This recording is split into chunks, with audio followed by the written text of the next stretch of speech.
Hello, I am the Wizard of Tales, and I'm here to guide you today. I know this video is the perfect companion to help my dear dreamers relax and drift off to sleep. Before we dive into a world of calm and serenity, don't forget to like the video, subscribe to the channel, and let me know where you're watching from and what time it is for you. Now, get cozy, take a deep breath, and let the magic of stories embrace you.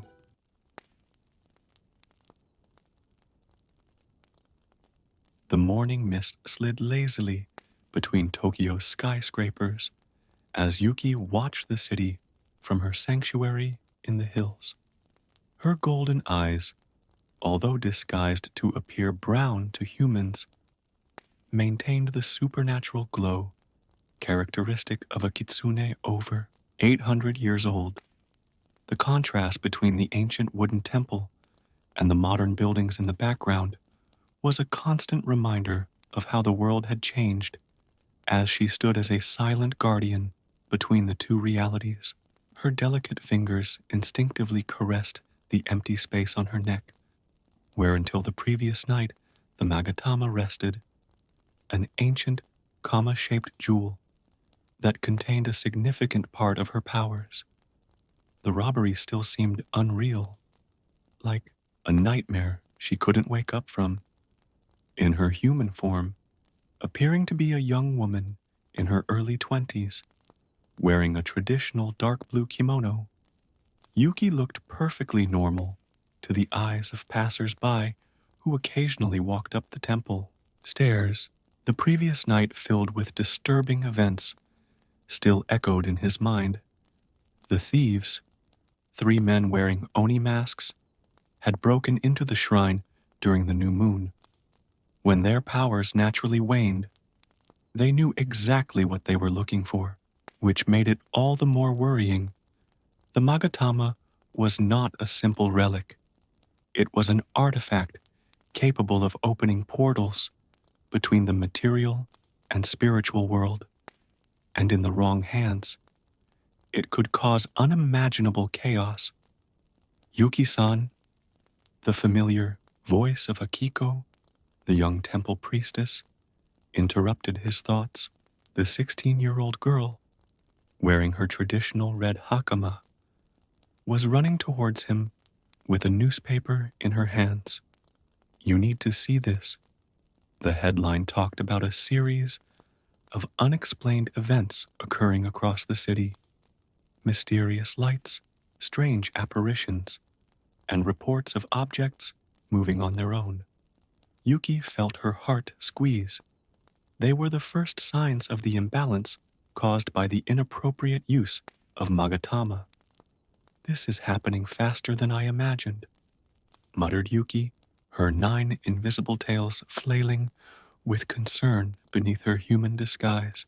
Akiko was one of the few people who knew her true nature, a precious ally in a world that increasingly forgot its spiritual roots.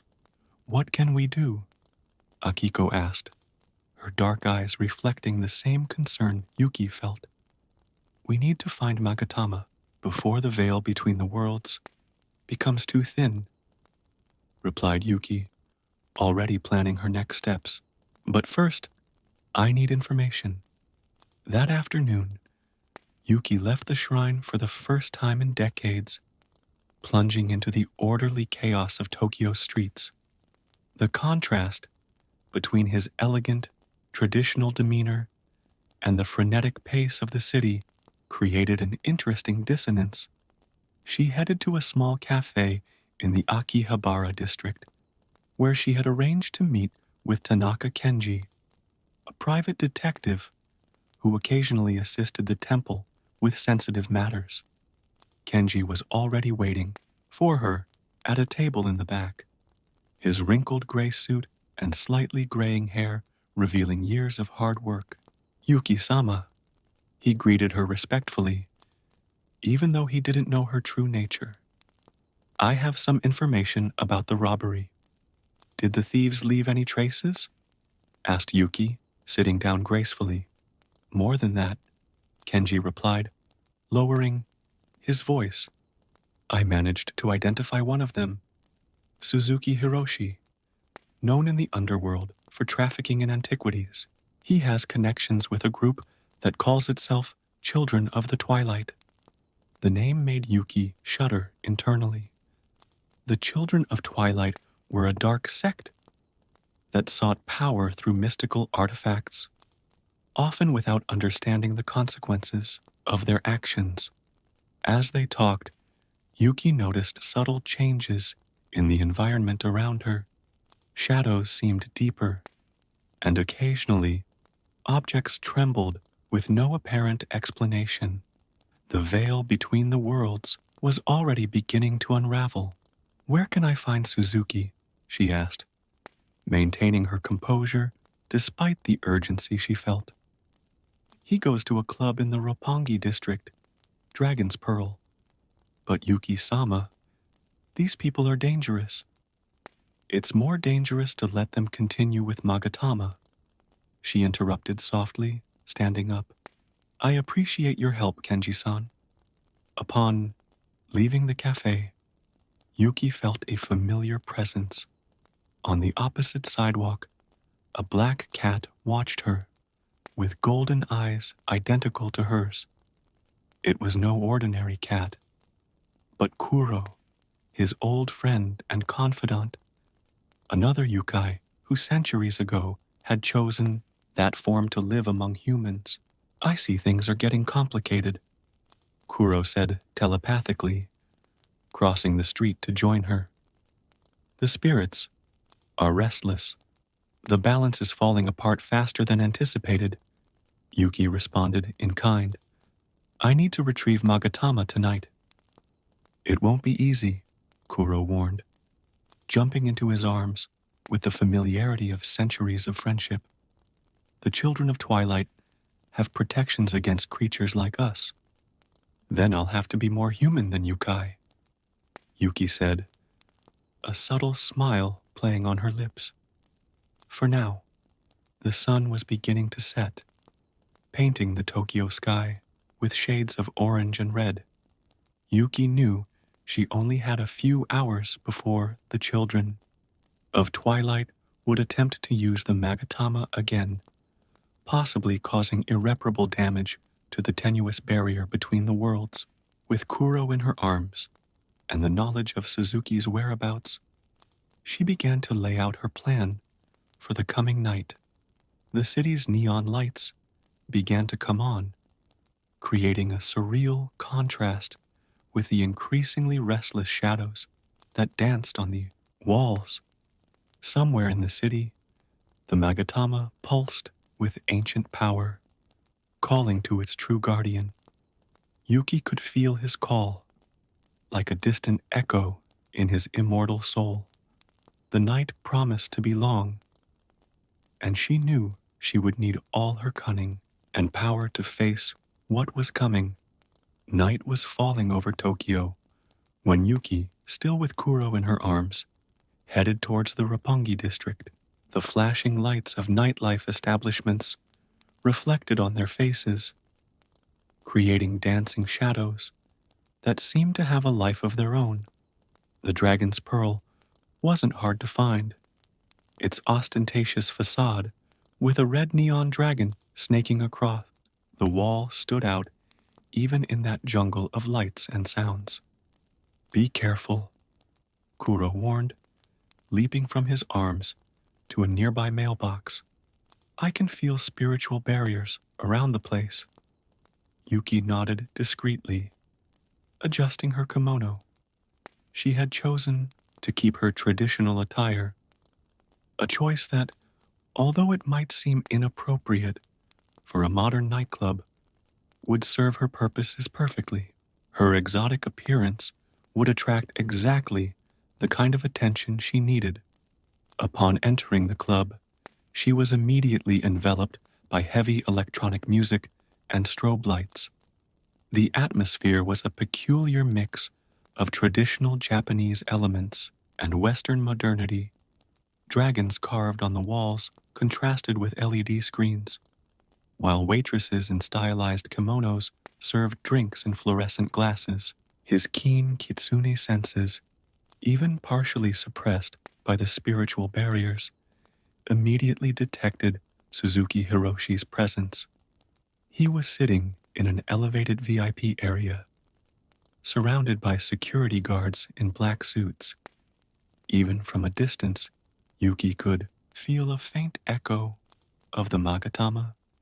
He didn't have the artifact, but his body still carried traces of the mystical energy. Approaching the bar, Yuki ordered a traditional sake, her deliberately graceful movements attracting curious glances. It didn't take long for one of Suzuki's security guards to approach.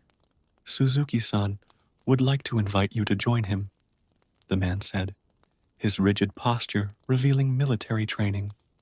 Yuki slightly tilted her head in agreement, following the security guard to the VIP area. Suzuki was exactly as Kenji had described him, a middle-aged man with neatly trimmed gray hair and an impeccable Italian suit. His eyes, however, had a disturbing gleam of fanaticism. Such a traditional view in such a modern place, Suzuki commented, gesturing for her to sit down. It's not every day that we see a young woman wearing kimono so naturally. Some traditions deserve to be preserved, Yuki replied softly, studying the man as she sat down, especially when they carry deeper meanings. Something about his words made Suzuki's eyes sparkle with renewed interest. You seem to have a special appreciation for the traditional. Perhaps we can discuss more about antiques? Outside, Kuro watched through the club's large windows, staying telepathically connected to Yuki. He noticed suspicious movements, more members of the Children of the Twilight arriving discreetly, some carrying briefcases that probably contained ritual equipment. They're preparing for something, Kuro mentally warned. The ritual must take place tonight. Yuki maintained her serene expression as she talked to Suzuki, gradually turning the conversation towards mystical subjects. The man, stimulated by the sag and his apparent harmony with the topic, began to covertly boast. There are forces beyond modern understanding, he said, leaning forward. Powers that science cannot explain. Our organization, we understand these forces, like the power to connect worlds, Yuki suggested, carefully observing his reaction. Suzuki hesitated for a moment, his eyes narrowing slightly. You seem to know more than you let on, Miss Yuki, she replied, allowing a faint smile to play on her lips. And yes, I know about many things, including certain artifacts that should not be disturbed. The atmosphere changed instantly. The security guards took a step closer, and Suzuki lost his friendly expression. Who exactly are you? At that moment, the club's lights flickered violently, and an unearthly wind blew through the room, despite all the windows being closed. Glasses shook on the tables, and some customers looked around in confusion. It's starting, Suzuki muttered, checking his watch. He gestured to his security guards. Take her away. We need to prepare for the ritual. Before the security guards could touch her, Yuki stood up gracefully. You have no idea what you're about to unleash, she warned, her voice carrying an otherworldly weight that made Suzuki flinch instinctively. The chaos in the club increased.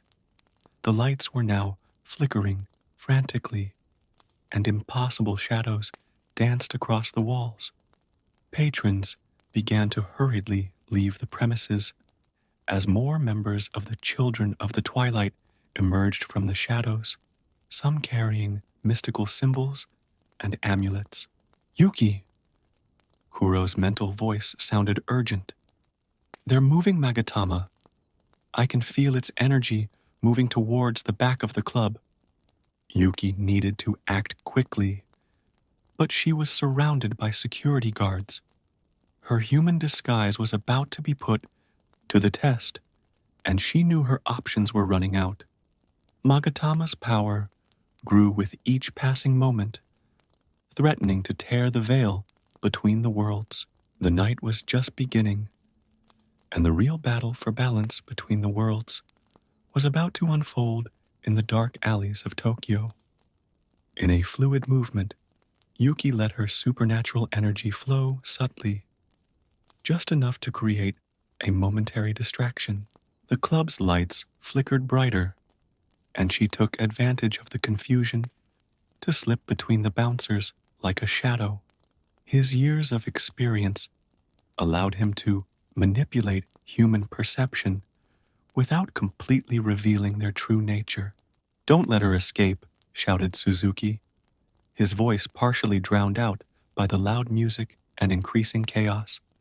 The bouncers moved awkwardly in the intermittent darkness as Yuki made her way to the back of the club. Kuro continued to guide her, telepathically, to the right through the service door. They are taking the Magatama to a basement. The black cat had infiltrated the building through a side window, remaining in the shadows to observe the movements of the cultists. The service corridor was narrow and poorly lit, with exposed pipes on the ceiling and boxes stacked on the sides. Yuki could feel the Magatama's energy growing stronger, pulsing like a distant heart. But there was something else, an unnatural buzzing that made his yokai senses tingle uncomfortably. They have established a circle of protection, Kuro warned. It's interfering with our abilities. Voices echoed ahead, accompanied by the sound of ritual chants in an ancient language that Yuki recognized as a corrupted dialect of archaic Japanese. The children of Twilight were attempting to channel the Magatama's power through improvised rituals, a dangerous mix of fragmented knowledge and unbridled ambition. As she turned a corner, Yuki came across a surreal scene. In a large area of the basement, about a dozen people wearing black cloaks formed a circle. In the center, on a makeshift pedestal, the Magatama glowed with an unnatural greenish light. Mystical symbols had been painted on the concrete floor, forming a complex mandala that gave off a faint glow. Ah, our special guest has arrived, announced Suzuki, who had arrived through another access. He now wore a robe ornamented with golden symbols. You have shown such interest in our acquisition. Why don't you join us to witness the awakening? You do not understand what you are summoning, Yuki warned, her voice calm but firm. The Magatama is not a tool to satisfy human ambitions. It is a seal, an anchor between worlds. On the contrary, Suzuki replied, a disturbing smile on his face. We completely understand. For centuries, the secrets of the spiritual world have been monopolized by guardians who consider themselves superior. It is time for humanity to reclaim its right to supernatural power. The chant increased in intensity, and the Magatama began to pulse more quickly. Yuki could feel the fabric of reality distorting around her. On the basement walls, shadows began to take on shapes of their own, and spectral voices whispered in languages long forgotten. Kuro, Yuki called mentally. I need you to cause a distraction, something that will break their concentration without revealing our nature. The black cat, which had positioned itself on the ceiling beams, understood immediately. With a precise movement, he knocked over a set of stacked boxes, creating a crash that made some of the cultists lose track of their chant. In that moment of hesitation, Yuki acted. Years of existence taught him that sometimes the simplest solution was the most effective. She simply ran towards the pedestal, her superhuman speed partially masked by the confusion of the moment. "Stop her," shouted Suzuki, but it was too late. Yuki grabbed the magatama, feeling its familiar power flow through her being. However, something was wrong. The ritual, although incomplete, had temporarily altered the nature of the artifact. A wave of chaotic energy exploded from the center of the circle, throwing everyone present against the walls.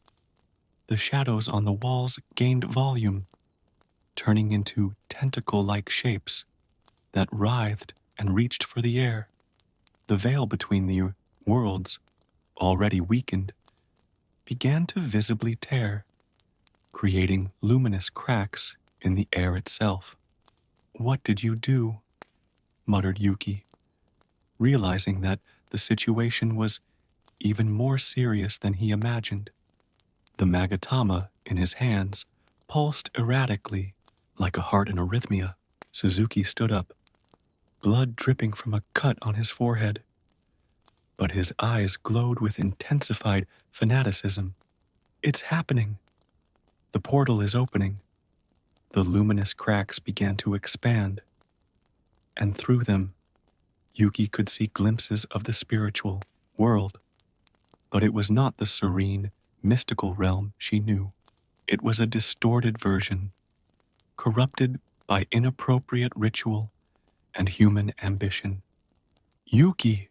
Kuro's voice sounded urgent in his mind. "The building won't hold much longer. The structure is being affected by spiritual energy." As if to confirm his words, cracks began to form on the basement walls and ceiling.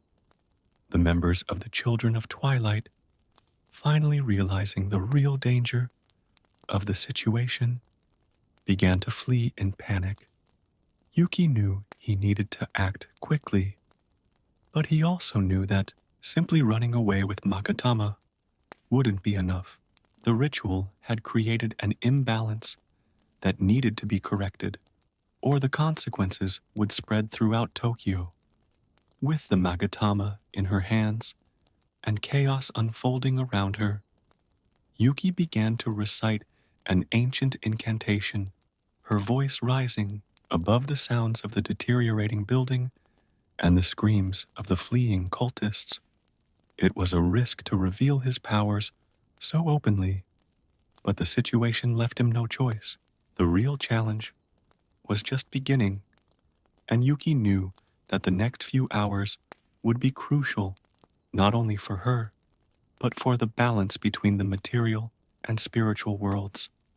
The Magatama's power needed to be stabilized, and the rifts between the worlds sealed, all while the building literally crumbled around him.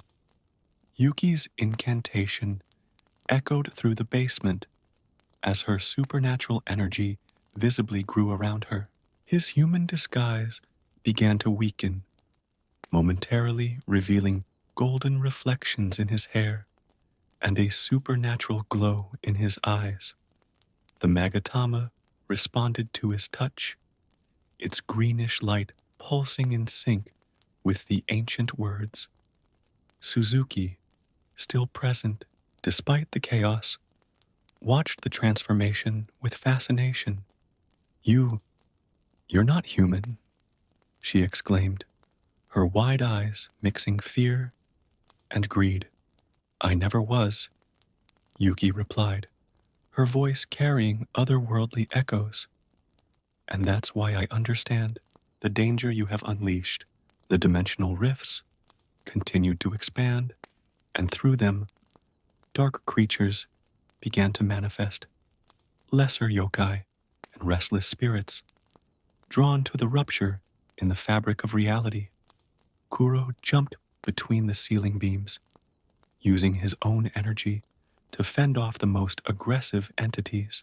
We need more power to seal the cracks, warned Kuro, narrowly avoiding a shadowy tentacle that emerged from the wall. Yuki knew he was right. Magatama alone, in its current state, would not be enough. She needed an anchor point, something that would connect the material world to the spiritual world in a natural way. His thoughts flew to the sanctuary, where Akiko was probably still awake, worried. Akiko, Yuki whispered, establishing a mental connection across the distance. I need you to prepare the main altar. I'll try to channel the energy there.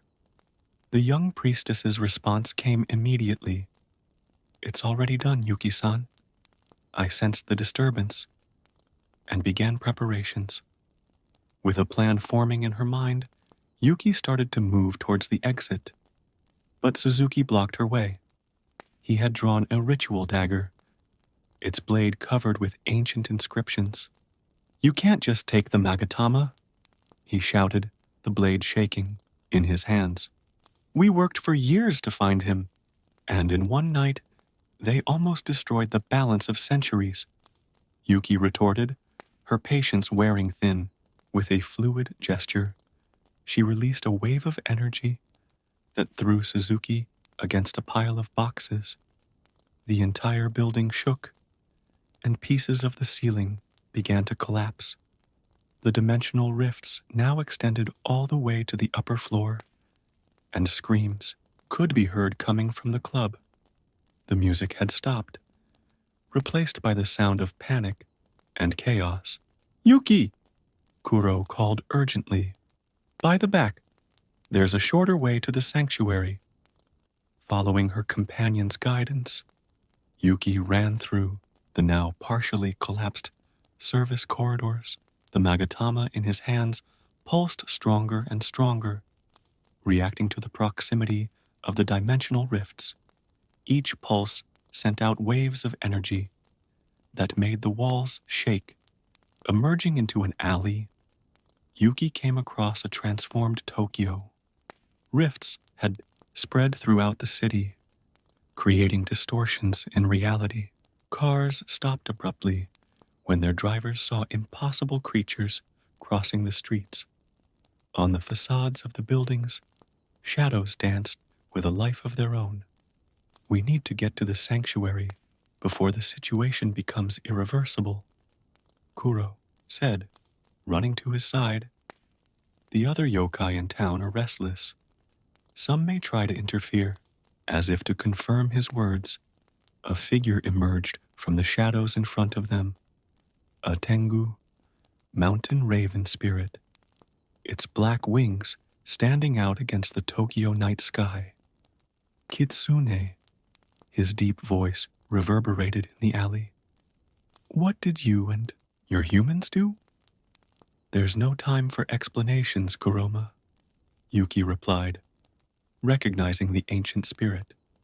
Help us contain the demonstrations, or get out of the way. The Tangu hesitated for a moment, his red eyes studying the situation. Finally, he nodded. The Tengus of Mount Takao will help contain the lesser spirits. Handle this quickly, Kitsune. With more unexpected allies emerging, Yuki and Kuro continued their run through the chaotic city. The streets that would normally be crowded at this hour were strangely empty, with only a few disoriented humans seeking shelter. The path to the sanctuary has never seemed so long. Every step was a fight against time and against the supernatural forces that now permeated the city. The Magatama continued its erratic pulsing, and Yuki could feel that the artifact was struggling to find its natural balance. Akiko is keeping the altar prepared, Kuro informed, maintaining his mental connection to the shrine. But the energy is affecting even the sacred territory. As they turned a corner, they finally saw the stairs to the sanctuary. At the top, ritual lights glowed steadily, Akiko's work to maintain stability at the sacred site. But even there, dimensional rifts were beginning to manifest, distorting the air into impossible patterns. The ritual needs to be precise, Yuki said, starting to climb the steps. One mistake, and we could make the situation worse. Her kimono fluttered in an unearthly breeze as she ascended, the magatama glowing ever more brightly in her hands. The night had turned into something beyond human comprehension, and only an ancient kitsune like her could restore the balance, if she could make it to the altar in time. Akiko waited at the top of the stairs, her ceremonial robes fluttering in the unearthly wind. The shrine's courtyard was lit by hundreds of traditional lanterns, their flames dancing in hypnotic patterns that helped stabilize the local energy. On the main altar, sacred incense burned in spirals that defied normal physics. Yuki-san, called Akiko, running to help. The altar is prepared according to the ancient instructions. The sky above the sanctuary had transformed into a kaleidoscope of impossible colors, with the dimensional rifts creating patterns reminiscent of aurora borealis. Lesser spirits floated at the edges of the sacred territory, held back only by the ancient energy of the place and the efforts of the Tangu that now patrolled the skies. We need to act quickly, Yuki said, heading towards the altar. The Magatama is unstable, and the barriers between the worlds are almost completely compromised. Kuro took up position on one of the shrine's pillars, his golden eyes glowing with ancient power. The other yokai in the city are organizing themselves to contain the chaos, but they won't be able to keep it up for long. Yuki positioned the Magatama in the center of the altar, where sacred symbols had been traced with purified salt and sakura petals. The artifact pulsed more and more intensely, its greenish light now mixed with tones of gold and violet. Akiko, Yuki called. I need you to keep the rhythm of the ritual drums. They will help synchronize the energies. The young priestess nodded, taking her place at the large taiko drum. His strokes started out soft, establishing a rhythm that resonated with the very heartbeat of the earth. Yuki closed her eyes, finally letting her human disguise completely dissipate. His 9 tails manifested, glowing with their own light, while his true kitsune form emanated ancient power. The air around him crackled with otherworldly energy. Then, an ancient chant began, older than Japan itself, its words echoing in a language that few still remembered. The Magatama responded, its light pulsing in sync with Yuki's voice. The dimensional rifts seemed to hesitate, their edges flickering like flames in the wind. Suddenly, heavy footsteps sounded on the temple steps. Suzuki had managed to follow them, and he was not alone. Several members of the Children of Twilight accompanied him, all carrying protective artifacts and amulets. You can't seal the portal, shouted Suzuki, his voice filled with despair and obsession. We are so close to achieving ultimate knowledge. Kuro leapt from his post, his feline form expanding until he transformed into a larger, panther-like creature with spectral markings. They shall not pass, he growled, positioning himself between the invaders and the altar. Akiko kept the rhythm of the drums, although her hands shook slightly. The shrine's lanterns flickered, and shadows danced on the temple walls, as if they had a life of their own. Yuki couldn't stop the ritual now. Every word, every gesture was crucial to restoring balance. The Magatama began to levitate above the altar, slowly rotating as its light intensified. The cultists advanced, but were surprised by a supernatural gust of wind. The Tengus had decided to intervene directly, their black wings creating air currents that kept the invaders at bay. "You don't understand," continued Suzuki, struggling against the wind. "We can control this power. We can—" His words were interrupted when one of the dimensional rifts abruptly expanded, swallowing two of his followers. Their screams were silenced instantly, leaving only a disturbing void. "The ritual has reached its critical point." Yuki's voice rose, her 9 tails forming a perfect circle around her. The Magatama glowed so brightly that it was almost impossible to look directly at it. The dimensional rifts began to contract, at first slowly, then with increasing speed. Spirits and supernatural creatures were pulled back into their own realm, some resisting, others accepting the inevitable return. "Now, Akiko," Yuki called, her voice echoing with supernatural power.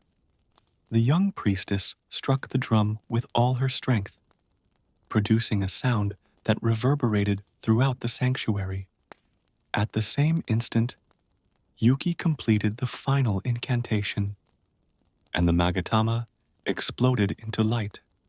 A wave of pure energy expanded from the altar, sweeping across the entire sanctuary and beyond.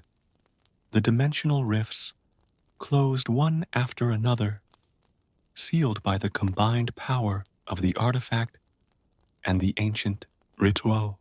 Suzuki and the remaining cultists were thrown back, their protective amulets shattering under the impact of the purifying energy.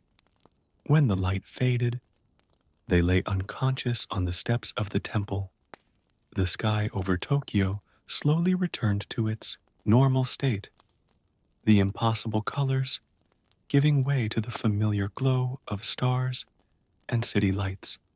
The silence that followed was almost deafening.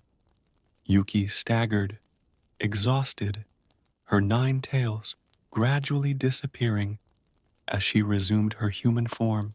The Magatama, now stabilized, gently descended into his hands. "It's done," she murmured, feeling the artifact vibrate gently, as if pleased to return to its natural state. Kuro returned to his cat form, jumping closer to her. "The other yokai confirm the barriers between the worlds have been restored, although some adjustments will still be needed in the coming days." Akiko approached timidly, still holding the drumsticks. "Yuki-san, what will happen to them?" he asked, indicating the unconscious cultists. "The human police will take care of them," Yuki replied, a small smile forming on her lips. "I'm sure Kenji-san will be interested in your antiquities, trafficking activities." The sun was beginning to rise over the horizon, its first golden rays illuminating the sanctuary. The night of chaos was over, but Yuki knew that her responsibility as guardian continued. The modern world and the ancient world needed to coexist in balance, and she would be there to ensure that it remained that way. "Let's go," she said, tucking the Magatama into her robes. "There is much work to be done, and stories to be forgotten or turned into Tokyo urban legends. And so, as the city awakened to another day, few would know how close they were to total chaos, or that an ancient kitsune and her allies remained vigilant, protecting the delicate balance between the worlds.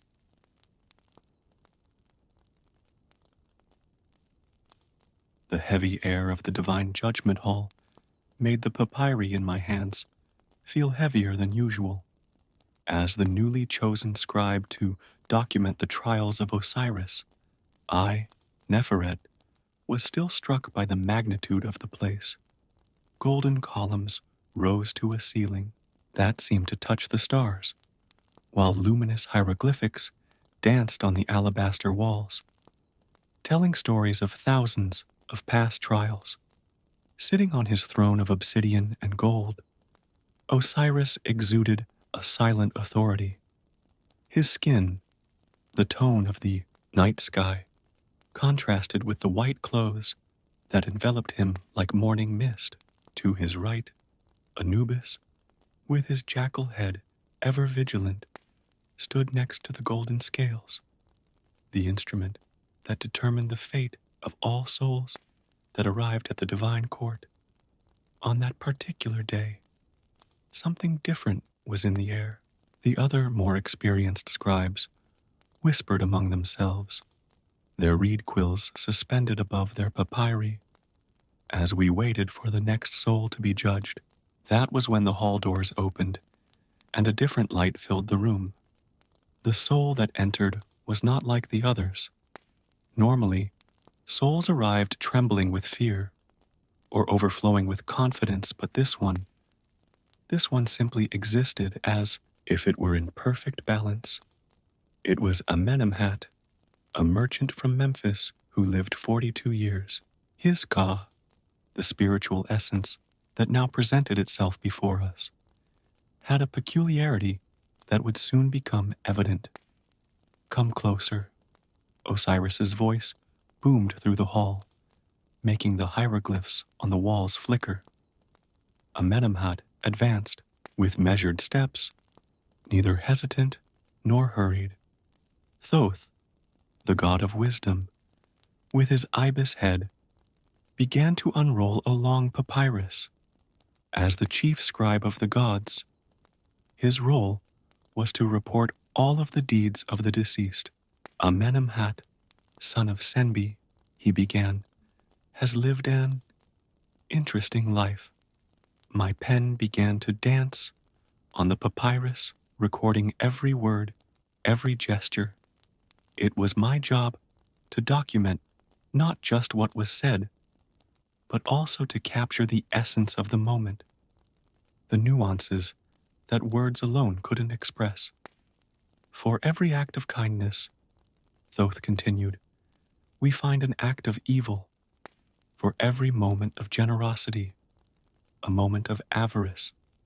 For every truth told, a lie told. The murmur among the scribes increased. In all previous records, there has never been a case of a perfect balance between good and evil.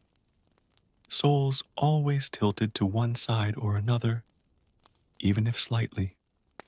Anubis moved toward the golden scales, holding Amenemhat's heart, not the physical organ, but its spiritual representation, where the Egyptians believed a person's essence resides.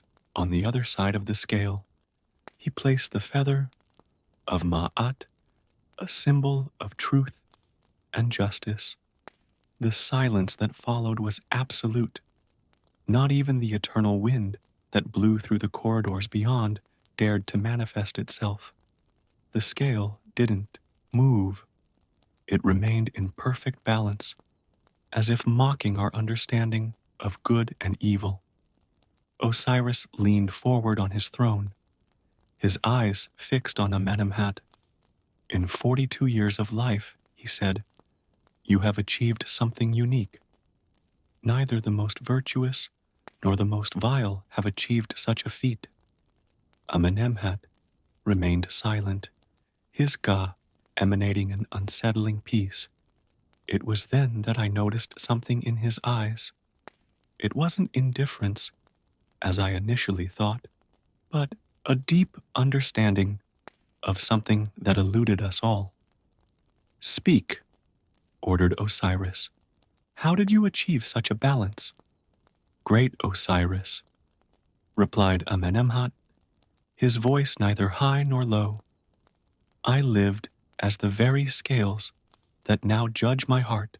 Every choice I made was conscious, every action weighed against its opposite. I did not seek this balance. It found me as I registered his words. I felt a shiver run down my spine. There was something deeply disturbing about the idea of someone living so calculatedly, so precisely balanced between light and shadow.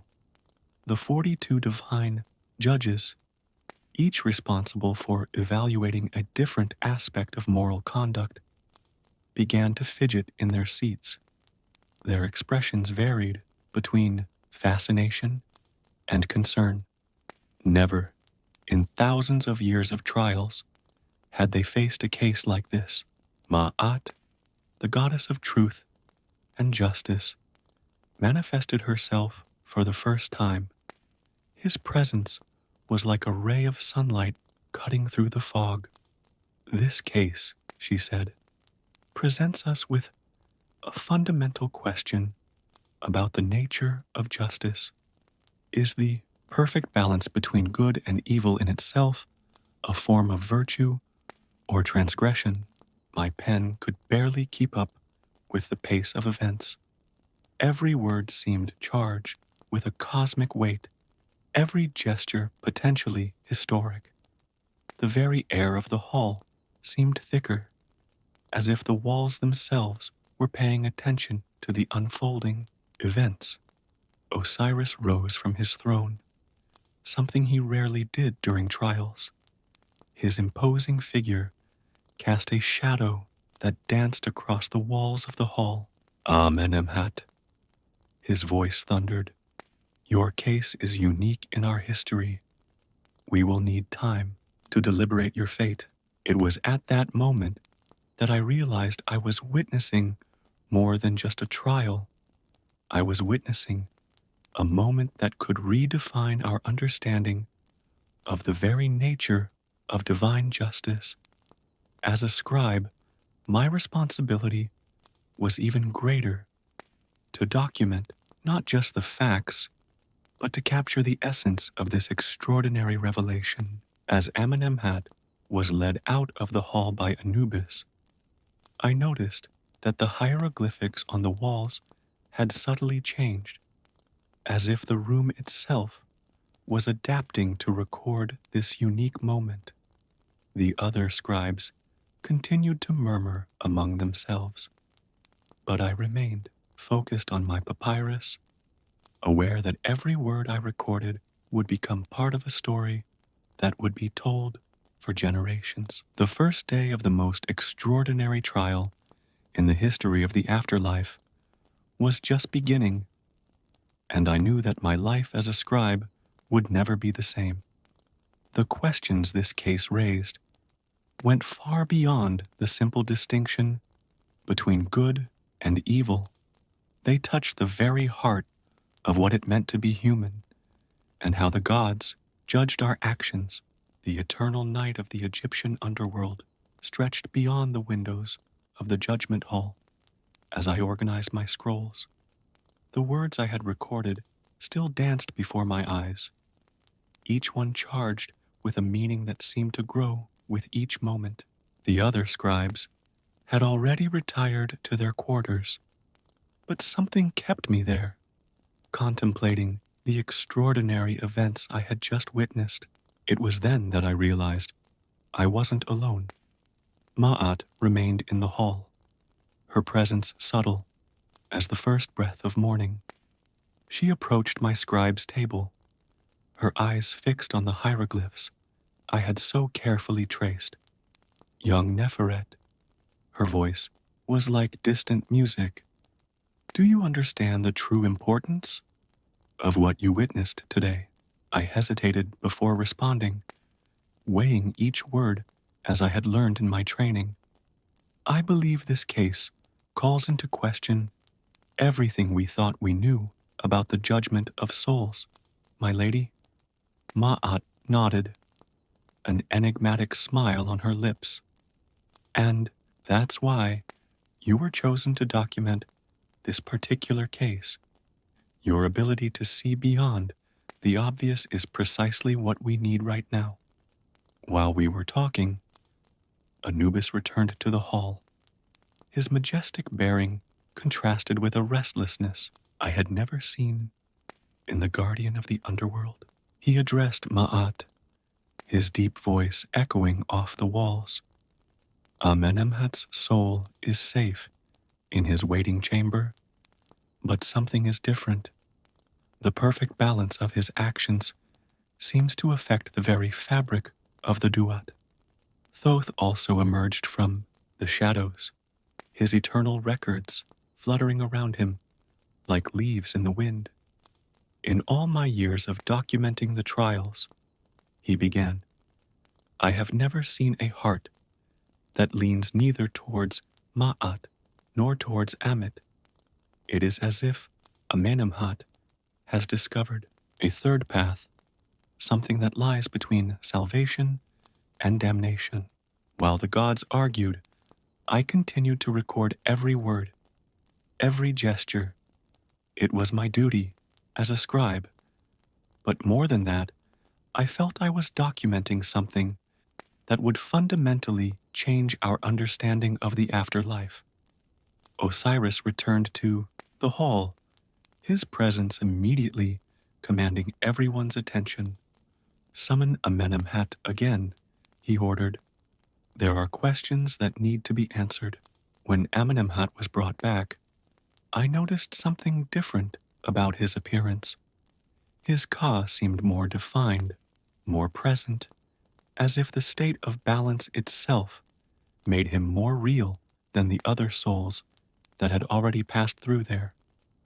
"Tell us," Osiris began, "when did you realize you were living in perfect balance?"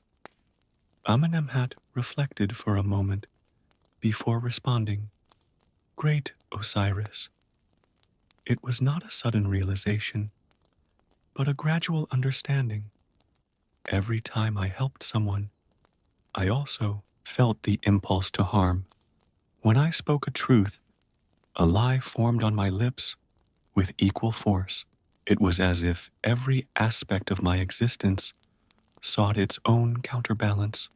Thoth interjected, "But surely you must have felt the weight of your negative choices, the remorse that accompanies evil deeds." "I felt every emotion in its entirety," Amenemhat replied. "Remorse for bad actions was as real as satisfaction for good ones. I did not seek to neutralize one with the other.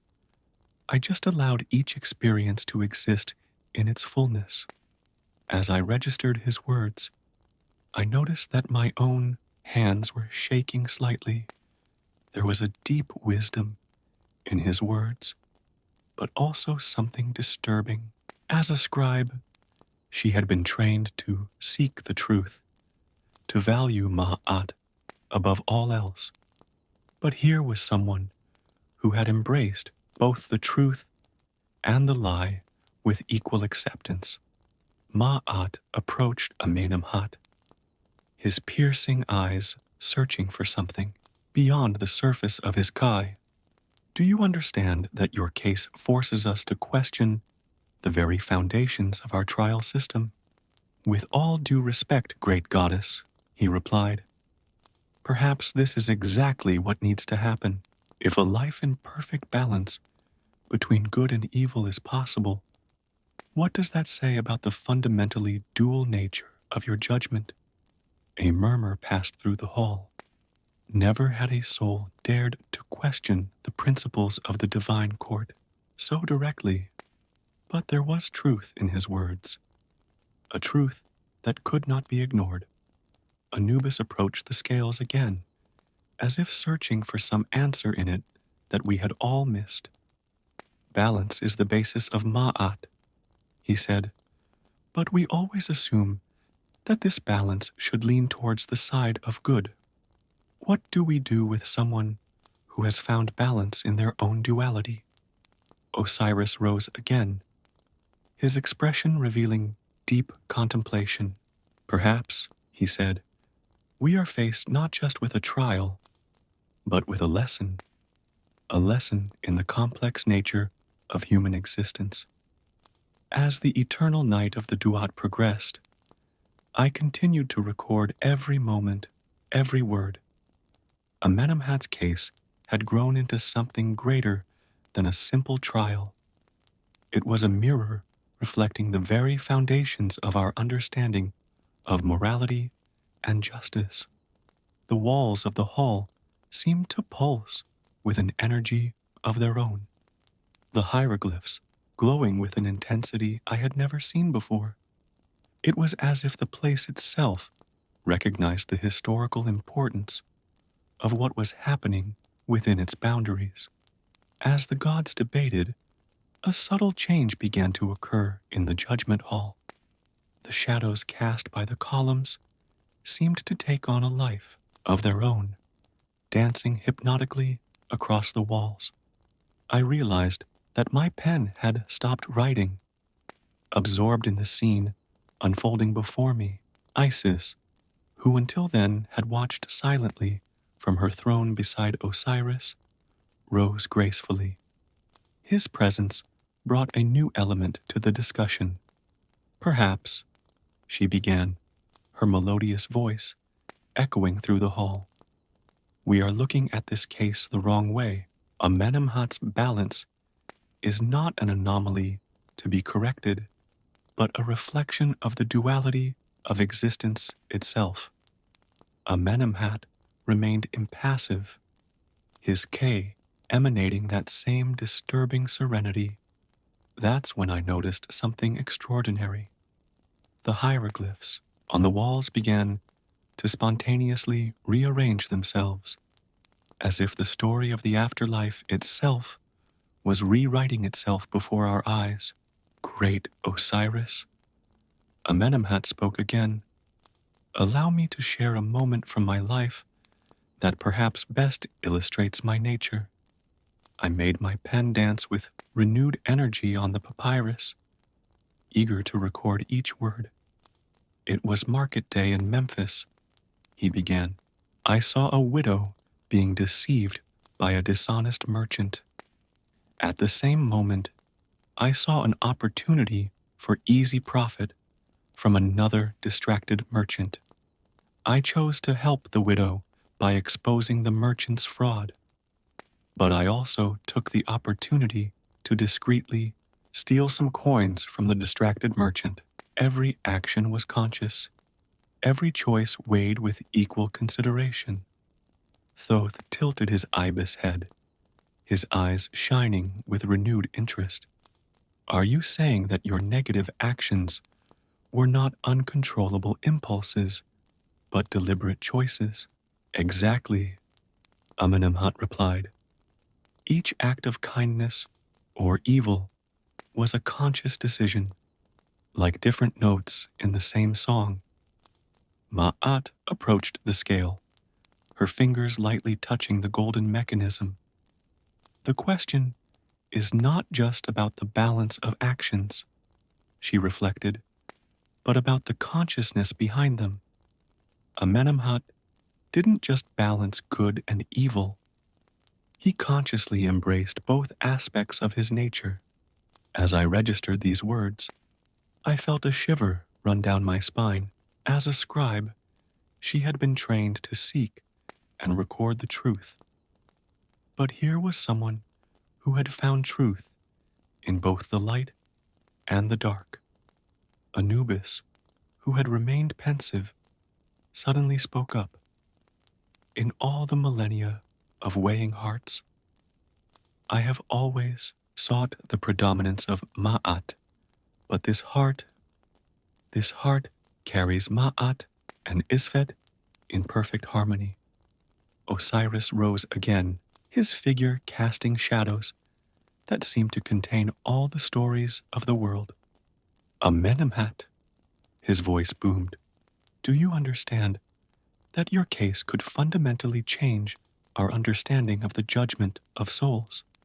Great Osiris, he replied. Perhaps this is precisely what should happen. If humans are capable of containing both light and darkness in perfect balance, perhaps the very concept of judgment needs to be rethought. The 42 divine judges began to murmur among themselves, their voices mixing together like a distant wind. Each of them was responsible for judging a specific aspect of moral conduct. But here was a soul who defied every established category. Isis spoke again, her voice carrying the wisdom of millennia. Notice how the very elements of the hall respond to Amenemhat's presence. The shadows and the light, the hieroglyphics on the walls, even the air we breathe. Everything seeks a new balance. It was true. The very atmosphere of the hall seemed to be subtly transforming, as if Amenemhat's presence was forcing the very fabric of reality to readapt. My pen continued its incessant work, recording not only the words spoken, but also trying to capture the essence of this unique transformation.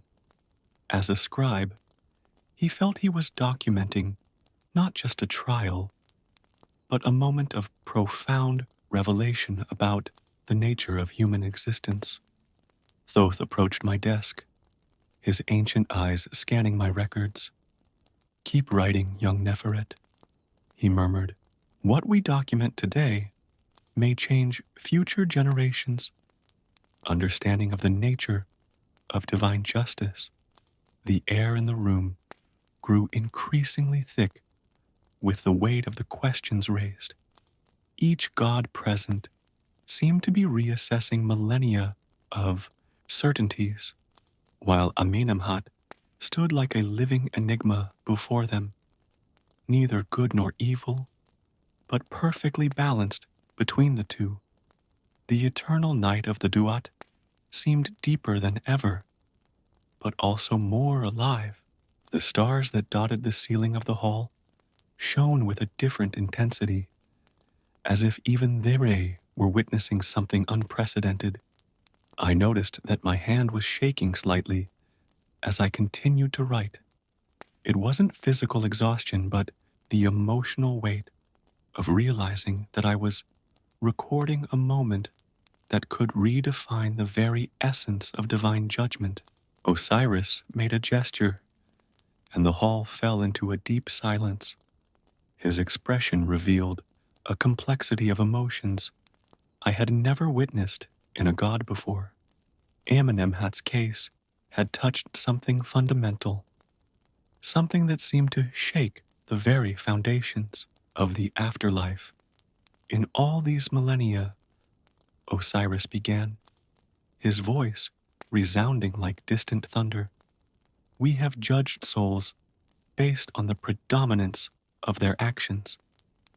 But you, Amenemhat, present us with a conundrum that questions the very nature of our role." As I recorded his words, I noticed that my ink had taken on a peculiar glow, now gold, now silver, as if even the materials I used to document this extraordinary case were responding to Amenemhat's unique balance. Mahat approached the center of the room, his footsteps making no sound on the obsidian floor. "Perhaps," she proposed, "we should hear more about how this balance manifested itself in his everyday life." Amenemhat nodded softly before beginning. "There was a child in my neighborhood, the daughter of a potter. One day, she broke a valuable vase in my shop. I saw the fear in her eyes, the tremor in her hands. I forgave her debt and even gave her a small amulet to calm her heart. The same day, when a rich merchant paid me with a gold coin, I deliberately gave him the wrong change, keeping more than I should have." Anubis tilted his jackal head, his ears attentive to every word. "Didn't you feel remorse for deceiving the merchant?" "I felt it. replied Amenemhat. In the same way I felt joy when comforting the child. Each emotion had its place, its own intensity. I didn't try to suppress any of them. Thoth, who had been consulting his eternal records, interjected. I observe in your memories that you also maintained this balance in your most intimate relationships. Yes, confirmed Amenemhat. I cared for my ailing mother with absolute dedication during her final years. But I also manipulated my younger brother into receiving a smaller share of our inheritance. As I documented these revelations, I noticed that my hands had stopped shaking. There was something hypnotic about the way Amenemhat described his actions, as if each decision was part of a complex dance between light and shadow. Isis, who had remained watching intently, spoke up. Has your awareness of this balance affected your perception of others? Without a doubt, he replied. I began to see how people around me struggled with their own dualities, always trying to suppress one side in favor of the other. I saw the suffering it caused, the energy they wasted trying to be just light or just shadow. The 42 judges fidgeted in their seats, their expressions varying between fascination and concern. One of them, responsible for judging sincerity, stood up. How can we judge someone who has consciously embraced both truth and lies? Ma'at approached the scales once more, his fingers tracing the hieroglyphics etched into its base. The balance we seek has always been considered a victory of good over evil. But here, we have a balance of a different nature, not a battle, but a conscious coexistence. The walls of the hall seemed to pulse with each revelation, the hieroglyphics continuing their silent dance of reorganization. It was as if the place itself was trying to adapt to this new understanding of human nature. Anubis, still standing next to the scales, observed, his heart is not only in balance with the feather of truth, it is in harmony with it. It is as if each beat tells a complete story, not just one side of it. Osiris stood up again, his figure casting shadows that danced on the walls like living memories. Amenemhat, do you understand that your case forces us to question not only how we judge souls, but also our fundamental understanding of the nature of human existence? Great Osiris, he replied with that same serenity that characterized him. Perhaps this is precisely what fate intended.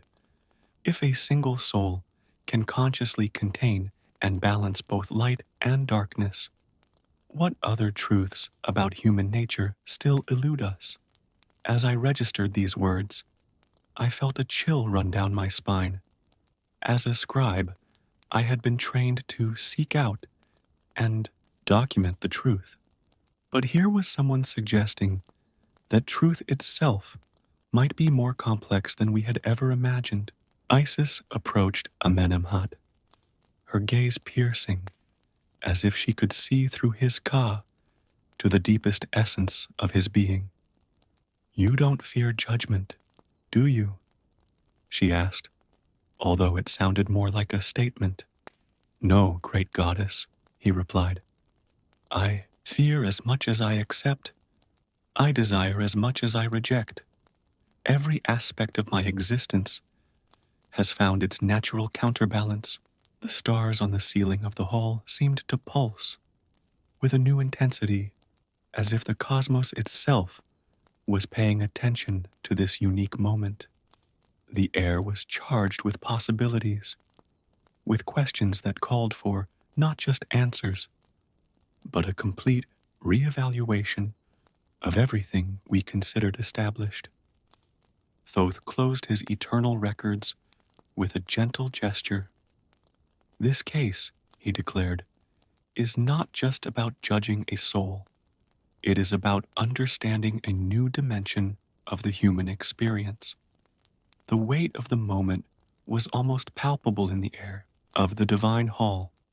As the gods deliberated, I realized that my records had become more than simple documentation.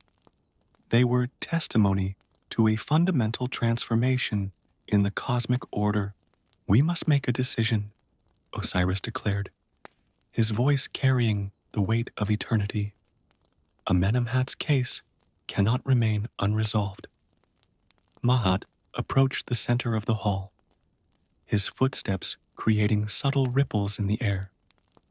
Perhaps, she suggested, indecision itself is an answer. If your life has been an exercise in perfect balance, your destiny should also reflect this duality. Anubis, still beside the motionless scale, nodded slowly. In all these millennia, there have always been only two paths: the bliss of the fields of Yaru, or the terrible fate in the belly of Ammit. But perhaps there is a third path. Isis spoke up, her presence illuminating the room with a soft light. A path that honors both the light and the shadow that this man carried in life. As I recorded each word, I noticed that my ink continued to alternate between golden and silver tones, as if the very substance with which I wrote was responding to the dual nature of the moment. Amenemhat remained serene, his ka emanating that same disturbing peace. That's when he spoke, his voice carrying a wisdom that seemed to transcend death itself. Great gods, during my life I have learned that every choice carries within it all the choices we did not make. Every act of kindness contains the seed of an unfulfilled evil, and every act of evil holds within it the echo of a suppressed goodness. Thoth, who had reopened his records, commented, "His words carry a truth we have never considered. Human nature is not a battle between opposites, but a complex dance of possibilities." The 42 judges began to speak in unison, their voices blending together like a heavenly choir, each of them responsible for a different aspect of moral conduct, seemed to find in Amenemhat both virtue and transgression in equal proportions. Osiris stood up once more, his figure casting shadows that danced on the walls like living memories. Amenemhat, his voice boomed through the hall. Your case forces us to create something new, a destiny that honors the unique nature of your existence. It was then that something extraordinary happened. The very walls of the hall began to vibrate with an ancient energy, and the hieroglyphics that danced across its surface began to form new symbols, patterns that had never been seen before. Ma'at approached Amenemhat, his eyes shining with newfound understanding. "You will be the guardian of balance," she declared, "not in the fields of Yaru, nor in Ammit's embrace, but on the very threshold between the two realms." Anubis removed Amenemhat's heart from the scales with reverence. "Your heart will remain here," he announced, "as eternal testimony that true human nature transcends our simple categories of good and evil." Isis raised her hands, and the air around Amenemhat began to glow with a light that was neither gold nor silver, but something entirely new. "You will walk between the realms," she declared, witnessing both glory and torment, maintaining the balance you so perfectly embodied in life. As I recorded these monumental events, I realized that my own understanding of the nature of divine justice was transforming. As a scribe, she had been trained to see the world in terms of truth and falsehood, good and evil. But Amenemhat had shown us that reality was infinitely more complex. The hieroglyphs on the walls continued their dance of transformation, now telling a new story, not just of judgment, but of understanding, not just of choice, but of acceptance. This is not an end, declared Osiris, but a new beginning. Your case, Amenemhat, will forever change the way we understand human nature and divine justice. Thoth approached my scribe's table, his ancient eyes examining my records with approval. Keep writing, Neferet, he murmured. What we document today will echo through the millennia. Amenemhat began to transform before our eyes, his ka taking on a form that reflected his new function. Neither light nor shadow, but a perfect harmony between the two. It was simultaneously terrible and beautiful, scary and comforting. The stars on the hall's ceiling pulsed with a new intensity, as if the cosmos itself were celebrating this fundamental transformation in the order of things. The air was charged with possibilities, with promises of a deeper understanding of existence. As the trial drew to a close, I realized that I had been more than just a witness. I had participated in a moment of cosmic transformation. As a scribe, my task was to not only record the events, but to preserve the essence of this new understanding for all future generations.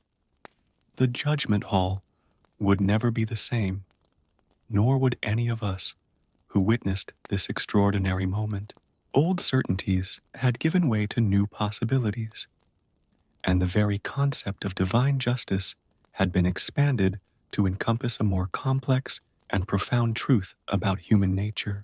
And so, as Amenemhat assumed his new role as guardian of balance, I understood that I had documented not just a judgment, but the birth of a new era in the history of the afterlife, an era in which duality was no longer a conflict to be resolved, but an eternal dance to be honored and celebrated.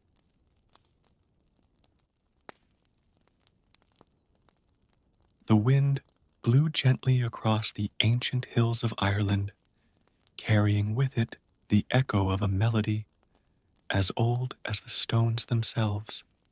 It was the song of Fionnuala, the eldest of King Lear's 4 sons, her crystalline voice echoing across the valleys as she combed the long golden hair of Awefe, her new stepmother. The morning sun was still shy on the horizon, and the shadows of the castle stretched like fingers across the dew-damp lawn. Fionnuala, at the age of 15, had promised her late mother that she would take care of her younger brothers, Aud, Fiacre, and Con, the 3 boys who played in the castle courtyard under his watchful eye, were his greatest joy and responsibility. Aodh, at the age of 12, already demonstrated his father's nobility in his gestures. The twins Fiacre and Con, just 9 years old, were inseparable and shared that unique complicity that only twin brothers know. King Lear watched his children from the high window of the castle, his heart divided between his love for the little ones and his growing concern for his new wife, Awefe. He had remarried after the death of Ava, his first wife, hoping to give his children a new mother. Awefe was Eve's sister, and everyone believed that this choice would bring harmony to the kingdom. However, something dark was growing in the new queen's heart. something that not even she fully understood. As Fionuala combed Aoife's hair, she could see her stepmother's distant gaze reflected in the polished bronze mirror. There was a mixture of envy and resentment there that the young princess tried to ignore, remaining true to her promise to be kind and respectful. "Tell me more about my sister," Awaifa asked frequently, her voice filled with an emotion that was difficult to decipher. The days at the castle followed their own rhythm, marked by children's laughter, history, and music lessons, and banquets where King Lear enjoyed the harmonious voices of his children. It was known throughout the kingdom that the children of Lear had inherited their mother's gift of singing, an ability that seemed to touch the very soul of those who heard them. But as time passed, Oifa began to notice how the king's love for his children seemed to eclipse every other feeling. On festive nights, when the children sang, all eyes turned to them, and the king beamed with pride. The queen, sitting next to him, felt more and more like a shadow, an inadequate replacement for her beloved Eve. Jealousy grew like a weed in his heart, fueled by loneliness and constant comparison with the memory of his sister. Awefo looked at Fionuala, so graceful and loved, and saw in her a reflection of the youth she herself had lost. In the boy's smiles, I found the purity that I could never recover.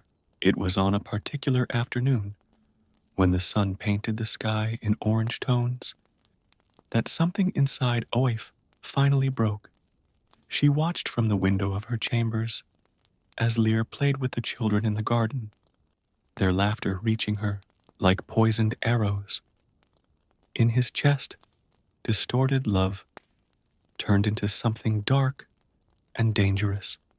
That night, while everyone slept, Awif searched for the ancient grimoires hidden deep within the castle.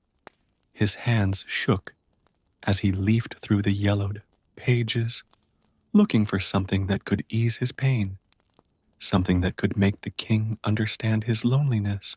But what he found was much darker, an ancient, powerful, and terrible enchantment.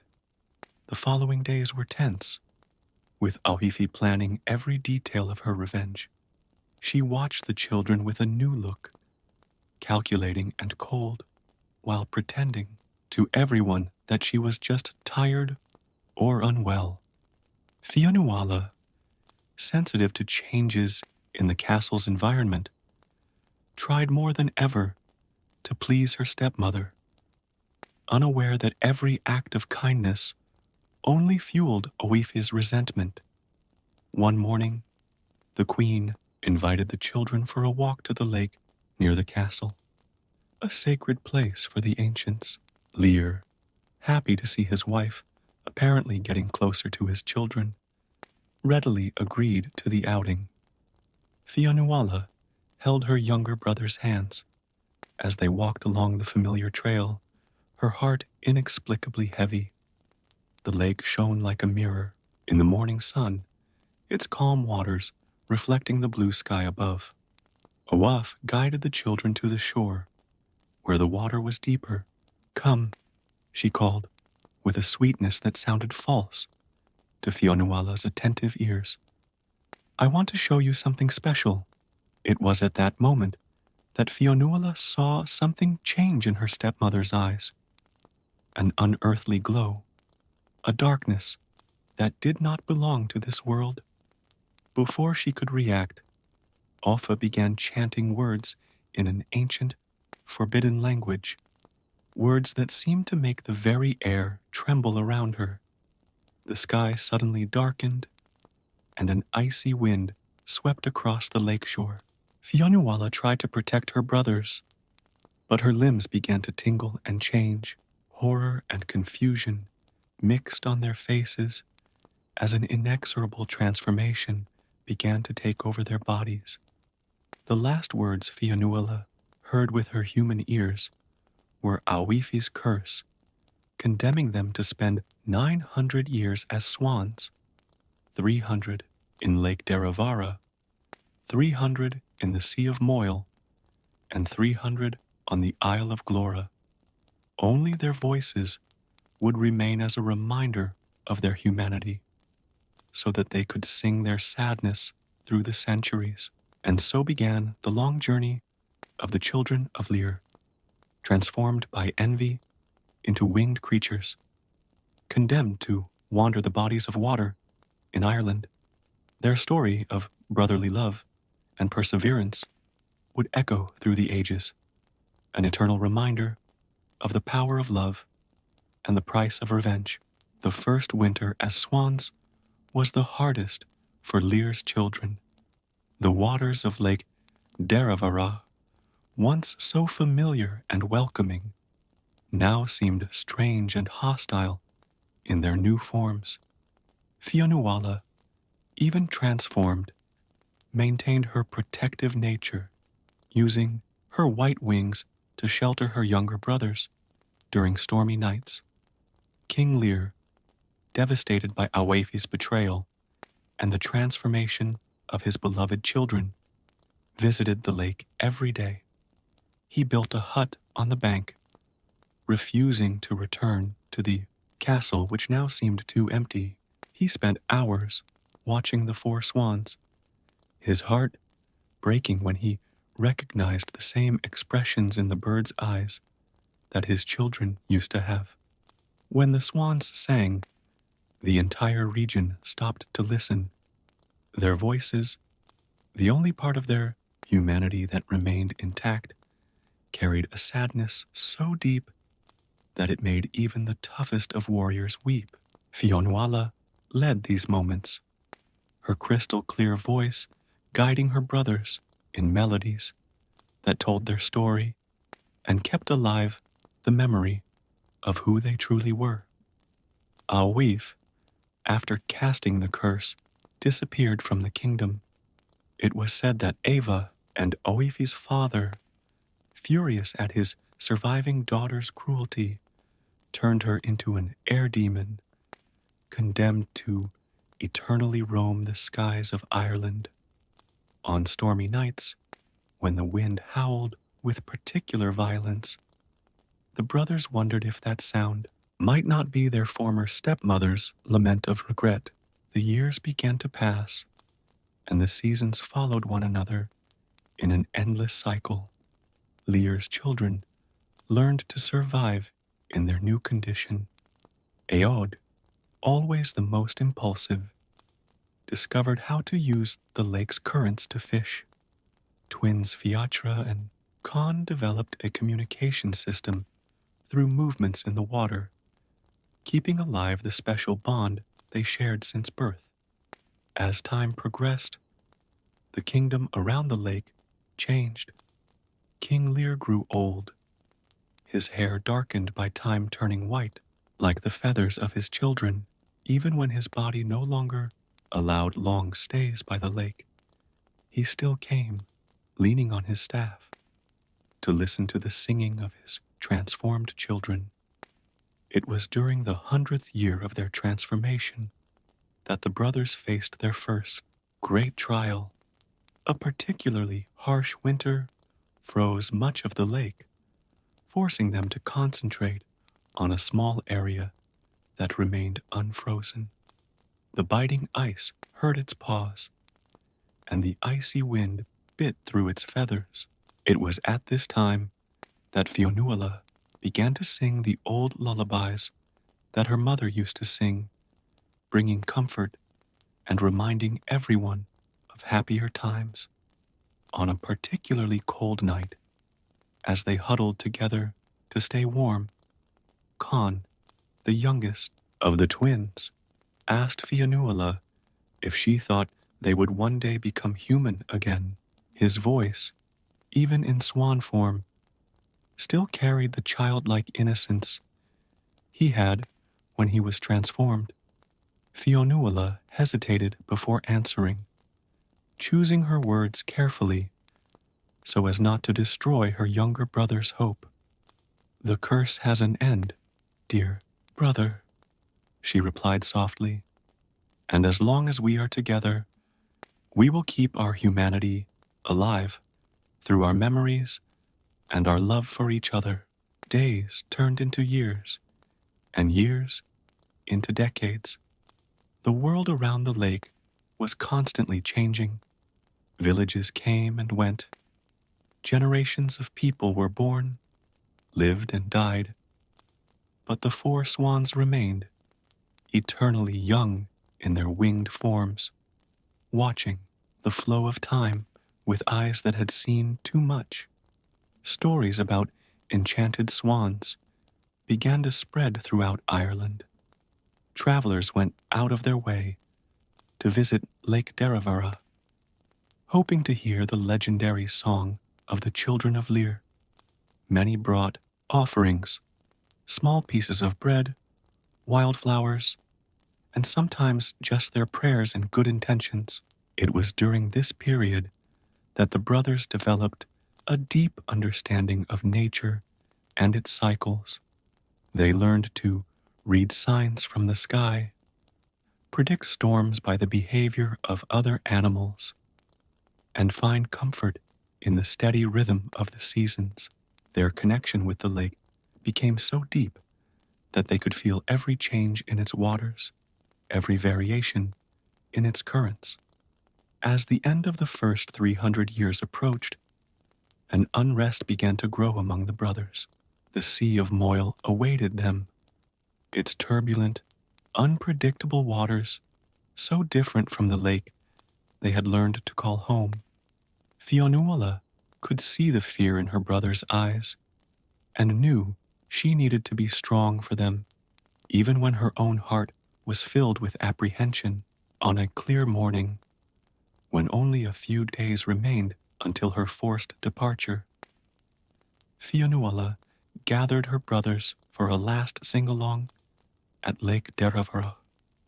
Their voices rose in a melody that spoke of love, loss, and hope, a song that would echo on the lakeshore long after they were gone. It was his farewell not only to the lake, but also to his first home as swans, to the place where his father had spent his last days. When the moment finally arrived, a supernatural wind began to blow, reminding them of the curse that was driving them forward. With a last look at the waters that had sheltered them for 3 centuries, the 4 brothers spread their wings and took to the sky, leaving Lake Derravara behind and heading towards the unknown Sea of Moyle, where new challenges and trials awaited them. The Sea of Moyle proved far more challenging than the 300 years at Lake Derravara. Its turbulent, salty waters were a constant test of resistance for the 4 brothers who had never faced such violent waves or such cutting winds. The air itself had a different taste, permeated with salt and stories of lost sailors. In the first weeks after their arrival, the brothers had to quickly adapt to the new conditions. Fionuala discovered that her protection techniques needed to be modified. The sea currents were stronger and more unpredictable than the calm waters of the lake. She developed a new system of formation, flying that allowed her younger siblings to benefit from the windbreak created by her wings. Ahod, always the strongest after Fionuala, took it upon himself to find safe places to rest during storms. He learned to identify small, sheltered coves and bays along the coast where they could take shelter when the sea raged.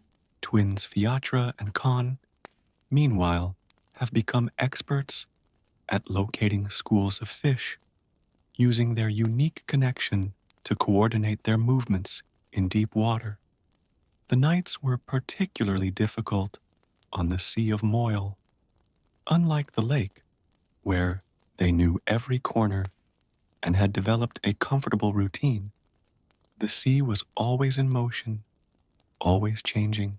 The constant sound of waves crashing against the rocks sometimes threatened to overwhelm their voices as they sang, forcing them to develop new, more powerful, and resilient harmonies.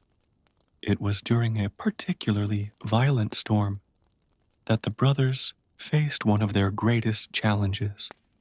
The waves rose like mountains of water, and the wind howled with unearthly fury. In the confusion of the elements, Khan was separated from the others. Fionnuala felt her heart freeze with fear when she realized she couldn't see the youngest of the twins in the storm. For 3 days and 3 nights, the 3 brothers searched tirelessly for Khan, their wailing songs echoing over the turbulent waters.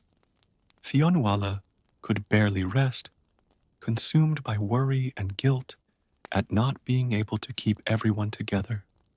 It was Fiacre who finally found a clue, a familiar pattern in the way some seabirds flew near a small rocky island.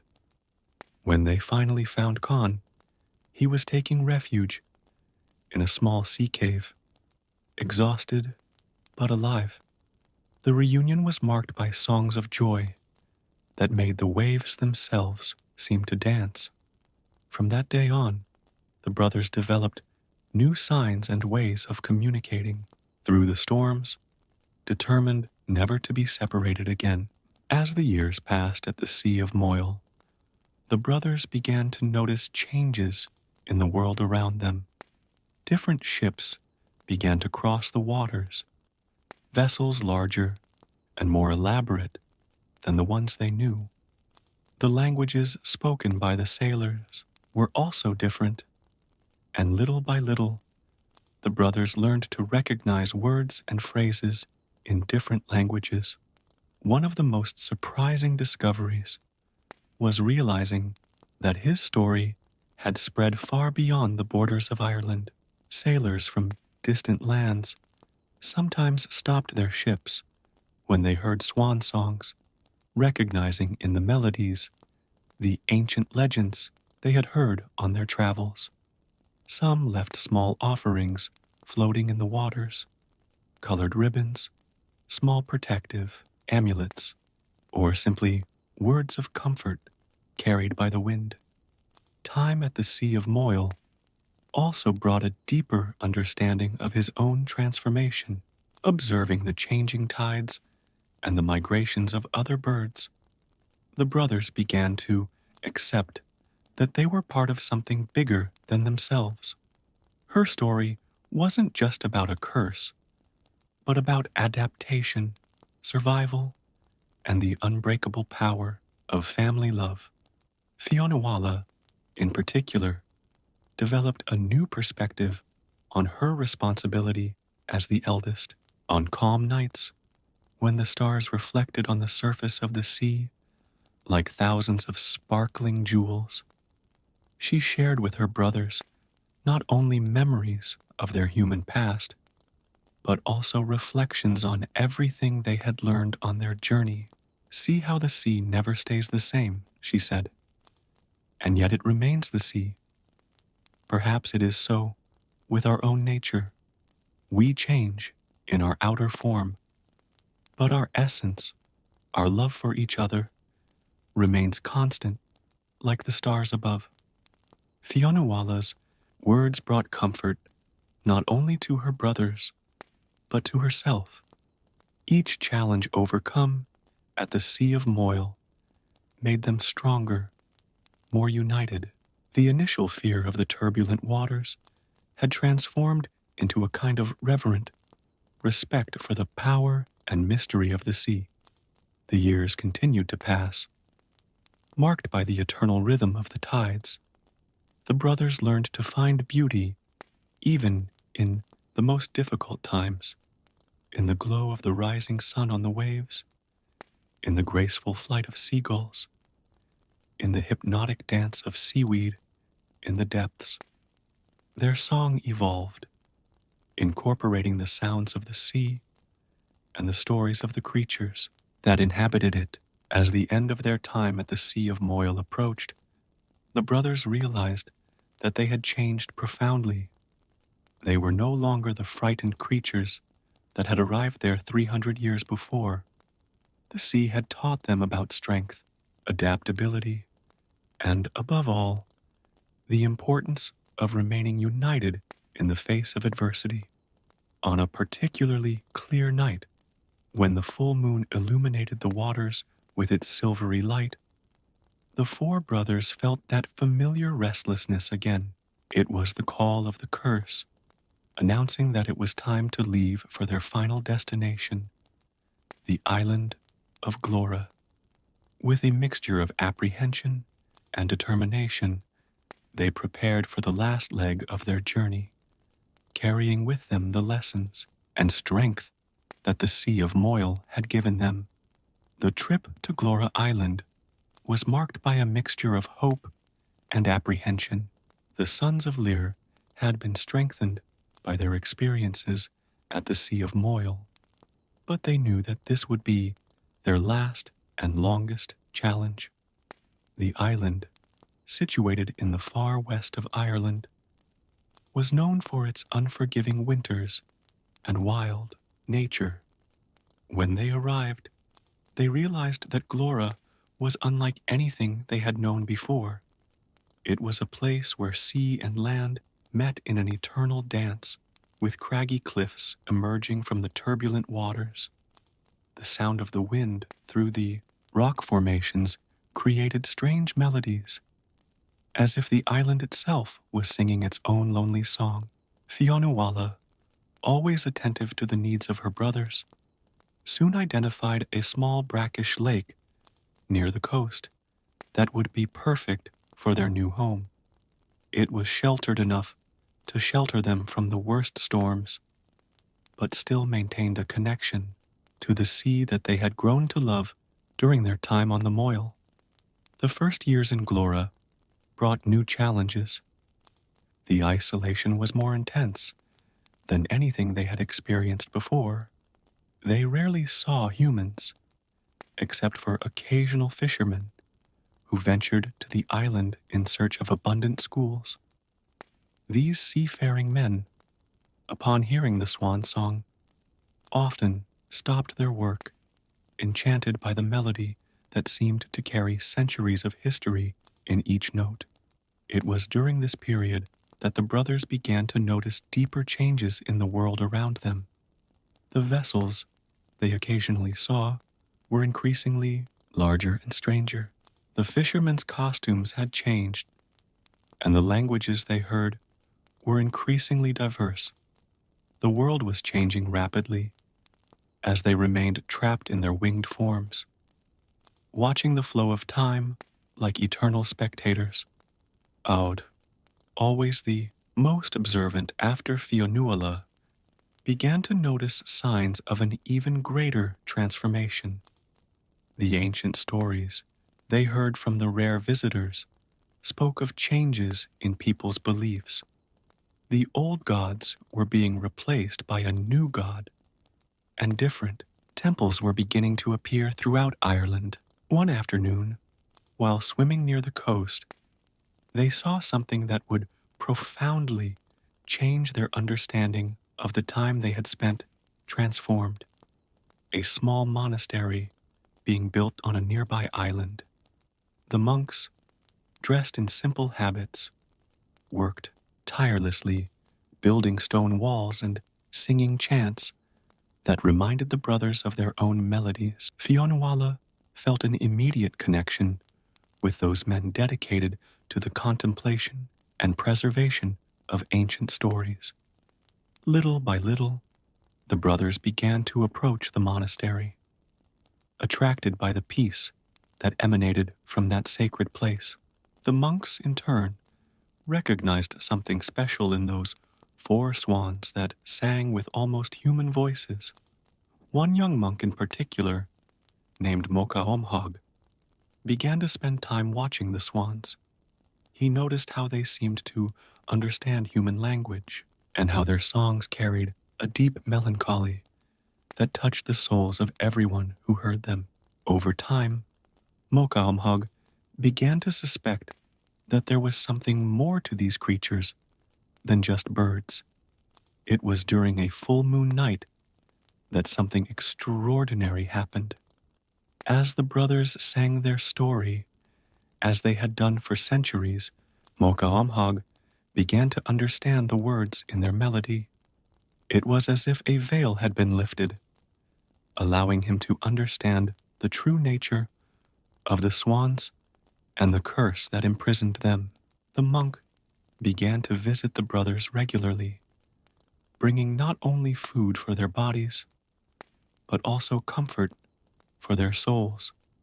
He shared with them stories of the changes in the world, and most importantly, he told them about the new faith that was transforming Ireland. Years turned into decades, and decades into centuries. The small monastery grew to become an important center for learning and preserving ancient Irish stories. Monks began recording the legend of the sons of Lear in their manuscripts, ensuring that their story would survive through the ages. Fionnuala and her brothers found new purpose in their existence in Glora. Their voices, which had previously sung only their sadness, now joined the chants of the monks in a harmony that seemed to unite the old and the new, the pagan and the Christian, in a single, powerful melody. As they approached the end of their time in Glora, the brothers realized that their transformation had been more than just physical. They had become guardians of ancient wisdom, living witnesses to the transformation of a world. Its story, preserved by the monks and sung in their own voices, had become part of the very fabric of the island. And so, as the end of their curse approached, the children of Lear waited with a mixture of hope and apprehension. 900 years had passed like a long, strange dream, and they could barely remember what it was like to have human form. But their humanity, preserved through their love for each other and their songs, remained intact, awaiting the moment of their final release. The final moment of transformation approached with the same inevitability as the sunrise. Lear's children could feel the change in the air, an ancient vibration that made their feathers ruffle. The young monk, Moka Omhog, who had become his most devoted friend over the years, also realized that something extraordinary was about to happen. One particularly cold morning, the sound of distant bells began to echo across the island. It was not the monastery bells, but an older, deeper call, as if the very stones of Glora were awakening from a long slumber. Fionnuala was the first to hear it, her winged heart quickening with recognition of something familiar in that sound. It was the same frequency as the magical words Aoife had used so many centuries ago. The four brothers gathered in the shallow waters near the beach, their bodies shivering, not only from the cold, but from the anticipation of what was to come.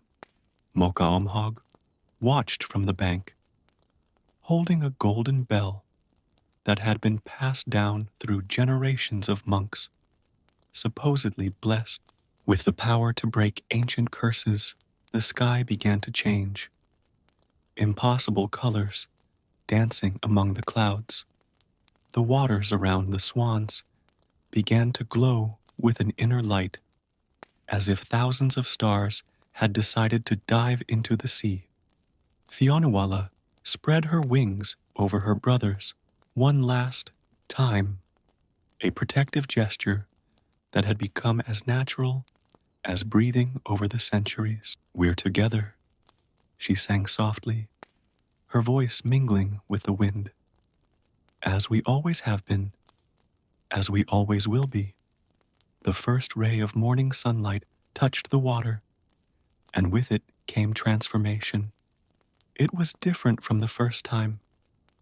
There was no pain, no fear, just a feeling of warmth that spread from the tips of their wings to the center of their bodies. The white feathers began to glow and dissolve like morning mist, slowly revealing the human form that had been dormant for so long. Fionuala felt her fingers first, human fingers she hadn't touched in 900 years. Then came the arms, the legs, and finally, she was standing in the shallow water, a young woman again, exactly as she was on the day of her transformation. Beside him, his brothers also resumed their original forms. But there was something different. Although their bodies were young, their eyes carried the wisdom of 9 centuries. Aod, now a boy of 12 again, had the bearing of an ancient warrior. The twins, Fiatra and Khan, their childish faces restored, held in their gaze the depths of the ocean they had called home for so long. Mokaomhog ran towards them, carrying cloaks to cover their naked bodies. Tears ran down his face as he helped his brothers out of the water. The monk could now clearly see the nobility in their bearing, the royal lineage that not even 900 years, like swans, had managed to erase. But the transformation brought with it an unexpected revelation.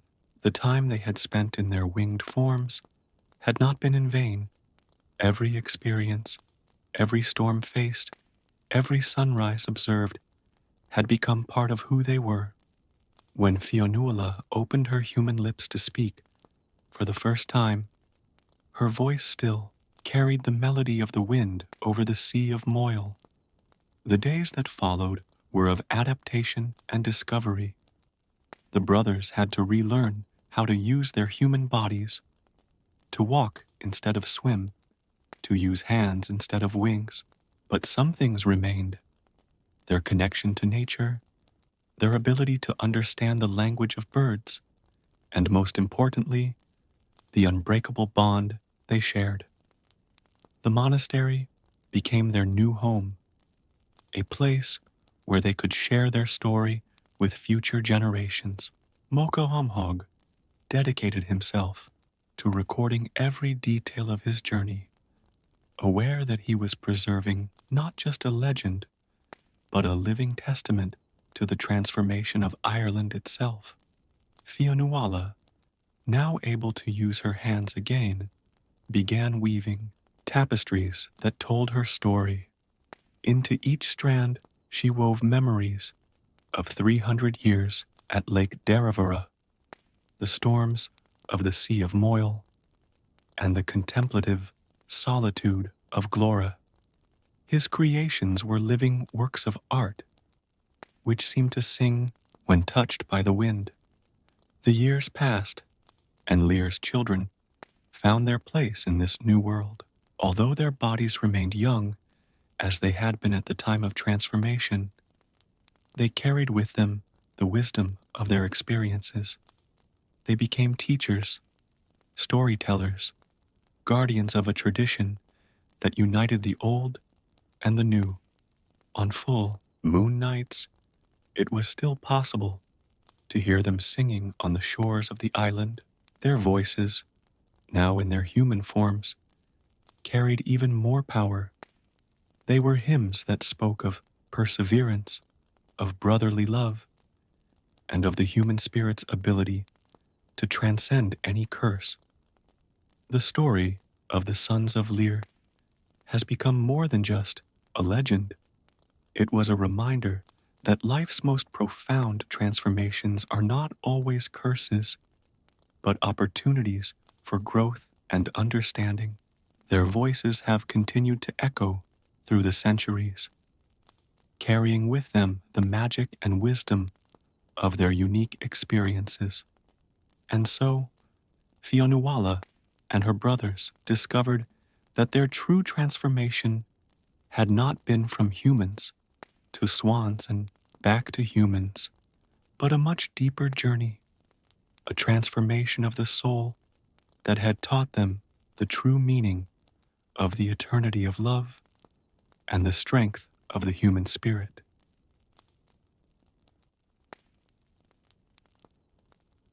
Dense fog enveloped the peaks of the Yoshino Mountains like a sacred cloak as Takeshi climbed the weathered stone steps. His bare feet, calloused from months of pilgrimage, felt every irregularity in the path. The 23-year-old young monk adjusted the small bundle of belongings on his back, his only company other than the distant sound of temple bells and the wind whispering through the ancient trees. Takeshi had left his monastery 3 months ago, following an inner calling that he could not explain. His masters had warned of the dangers of the sacred mountains, of the mystical creatures that inhabited their misty slopes. But something stronger than fear drove him forward. The stories her grandmother told her about the Tangu, the raven-faced warrior masters who inhabited the mountains, echoed in her mind like a persistent mantra.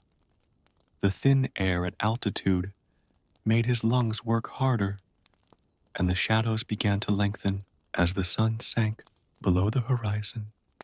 Takeshi knew he needed to find shelter before dark, as the nights in the mountains were unforgiving. His keen eyes identified a natural cave a few meters above, partially hidden by a group of centuries-old pine trees. As he approached the cave entrance, Takeshi felt an ancient and powerful presence. The air seemed to grow thicker, and an unearthly silence enveloped the environment. It was not the common silence of nature, but something deeper, as if time itself had paused its eternal march. His years of training at the monastery had not prepared him for this moment. "You have arrived earlier than expected, young monk." A deep, melodious voice echoed from the shadows of the cave. Takeshi remained still, his heart racing as a figure emerged from the darkness. He was tall, much taller than any man I had ever seen, wearing traditional deep red robes and a fan of black feathers in one hand. Its face, a fascinating mix of human and avian features, was dominated by a curved beak and golden eyes that seemed to contain the wisdom of the centuries. "Master Sojobo," Takeshi whispered, instantly recognizing the legendary king of the Tangu. His grandmother had described that majestic figure in her stories, but no words could do justice to his imposing presence. The Tangu inclined his head slightly, a gesture that seemed both a greeting and an assessment. "You carry restlessness in your spirit, Takeshi. I see the questions that torment you, the conflicts that brought you to these mountains." Takeshi felt a shiver run down his spine upon hearing his name pronounced by that mystical being. How do you know my name?" An enigmatic smile formed on the Tengu's face. "I know many things, young monk. I know the emptiness you feel in your studies, the feeling that something greater awaits you beyond the monastery walls. I also know the conflict that lies ahead, a battle that will determine the fate of both our worlds." The monk felt the weight of those words, understanding that his inner calling was not a simple spiritual restlessness. What is this conflict, Master Sojobo? The barriers between the spiritual and material worlds are weakening, the Tangu explained, his voice carrying a gravity that made the air vibrate. Ancient and dangerous forces are awakening, and few are prepared to face them. You, Takeshi, play a crucial role in this coming battle. The wind blew stronger through the trees, making the leaves dance in an ancient ritual. Sojobo extended a hand with sharp claws towards Takeshi. I can teach you the secrets of the Tengu martial arts, share knowledge that no human has ever learned.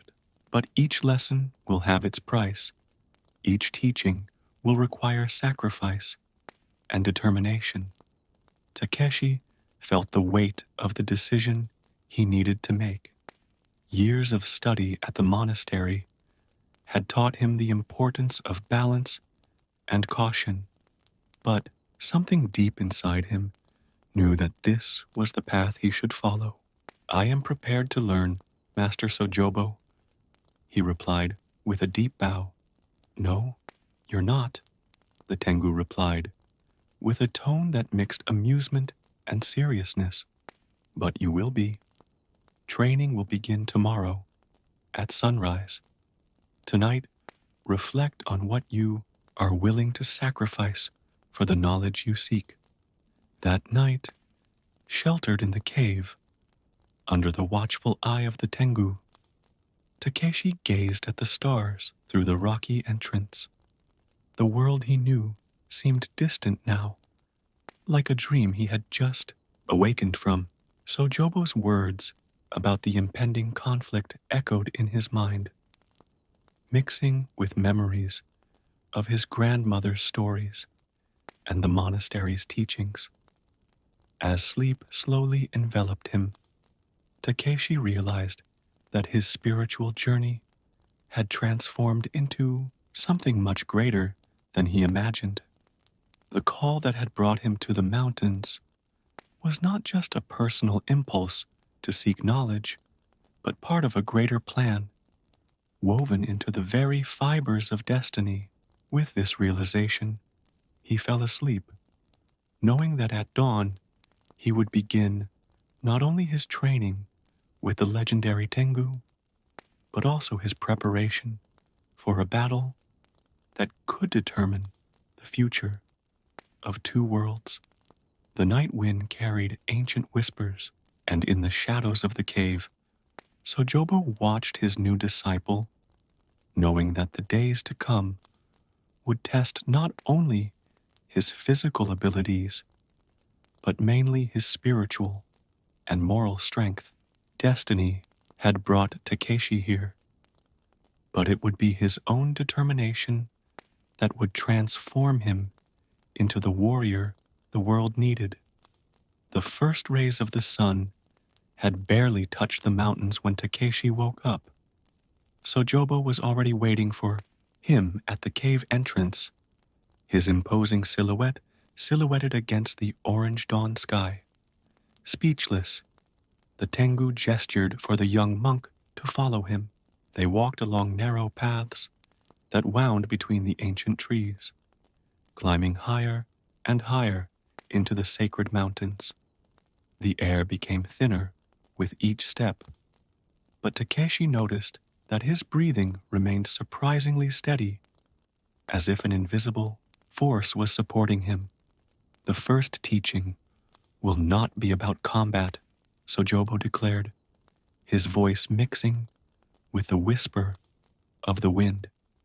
It will be about perception. A warrior who does not understand the world around him is doomed to defeat. They arrived at a natural plateau where an ancient cherry tree stood alone, its gnarled branches dancing gently in the morning breeze. Sojobo pointed to the tree with his feather fan. Sit under it and watch. Don't move until I return. Takeshi obeyed, assuming the meditation position He had practiced so many times in the monastery. The Tangu disappeared in a whirlwind of leaves, leaving the young monk alone with his thoughts. The hours passed slowly, the sun rose in the sky, and Takeshi watched the shadows change position. The cherry petals dance in the air, the small insects that inhabited the tree's bark. Gradually, he began to notice subtle patterns, the way the wind changed direction before a stronger gust, the behavior of birds that announced the approach of predators. When hunger began to set in, Takeshi stood firm in his position. When thirst made his throat burn, he remained still. The sun completed its arc across the sky, and the first stars began to appear. It was then that the sounds began. At first, they were just distant whispers, but they soon turned into familiar voices. Takeshi heard his grandmother calling, begging for help. He heard his companions from the monastery screaming in agony. Each voice was a stab at his heart, testing his resolve to remain still. The visions came next. Dancing shadows took on terrible shapes. Creatures from ancient legends emerged from the darkness to torment him. Masked Oni surrounded him, their eyes glowing with unearthly malice. Takeshi felt cold sweat run down his back, but he stood his ground, remembering Sojobo's words about perception. That was when a familiar figure appeared from the shadows. His former monastery master, the one who had guided him since childhood. Takeshi, the figure called sadly, you have abandoned your vows, betrayed your brothers. Come back with us now, or it will be too late. Takeshi's heart faltered. The guilt he carried for leaving the monastery weighed on his chest like a stone, but something about the master's words sounded different, a subtle tone that didn't belong to the voice he knew so well. Perception goes beyond the eyes, Sojobo's voice echoed in his mind. Trust your deepest instincts. Takeshi closed his eyes and took a deep breath.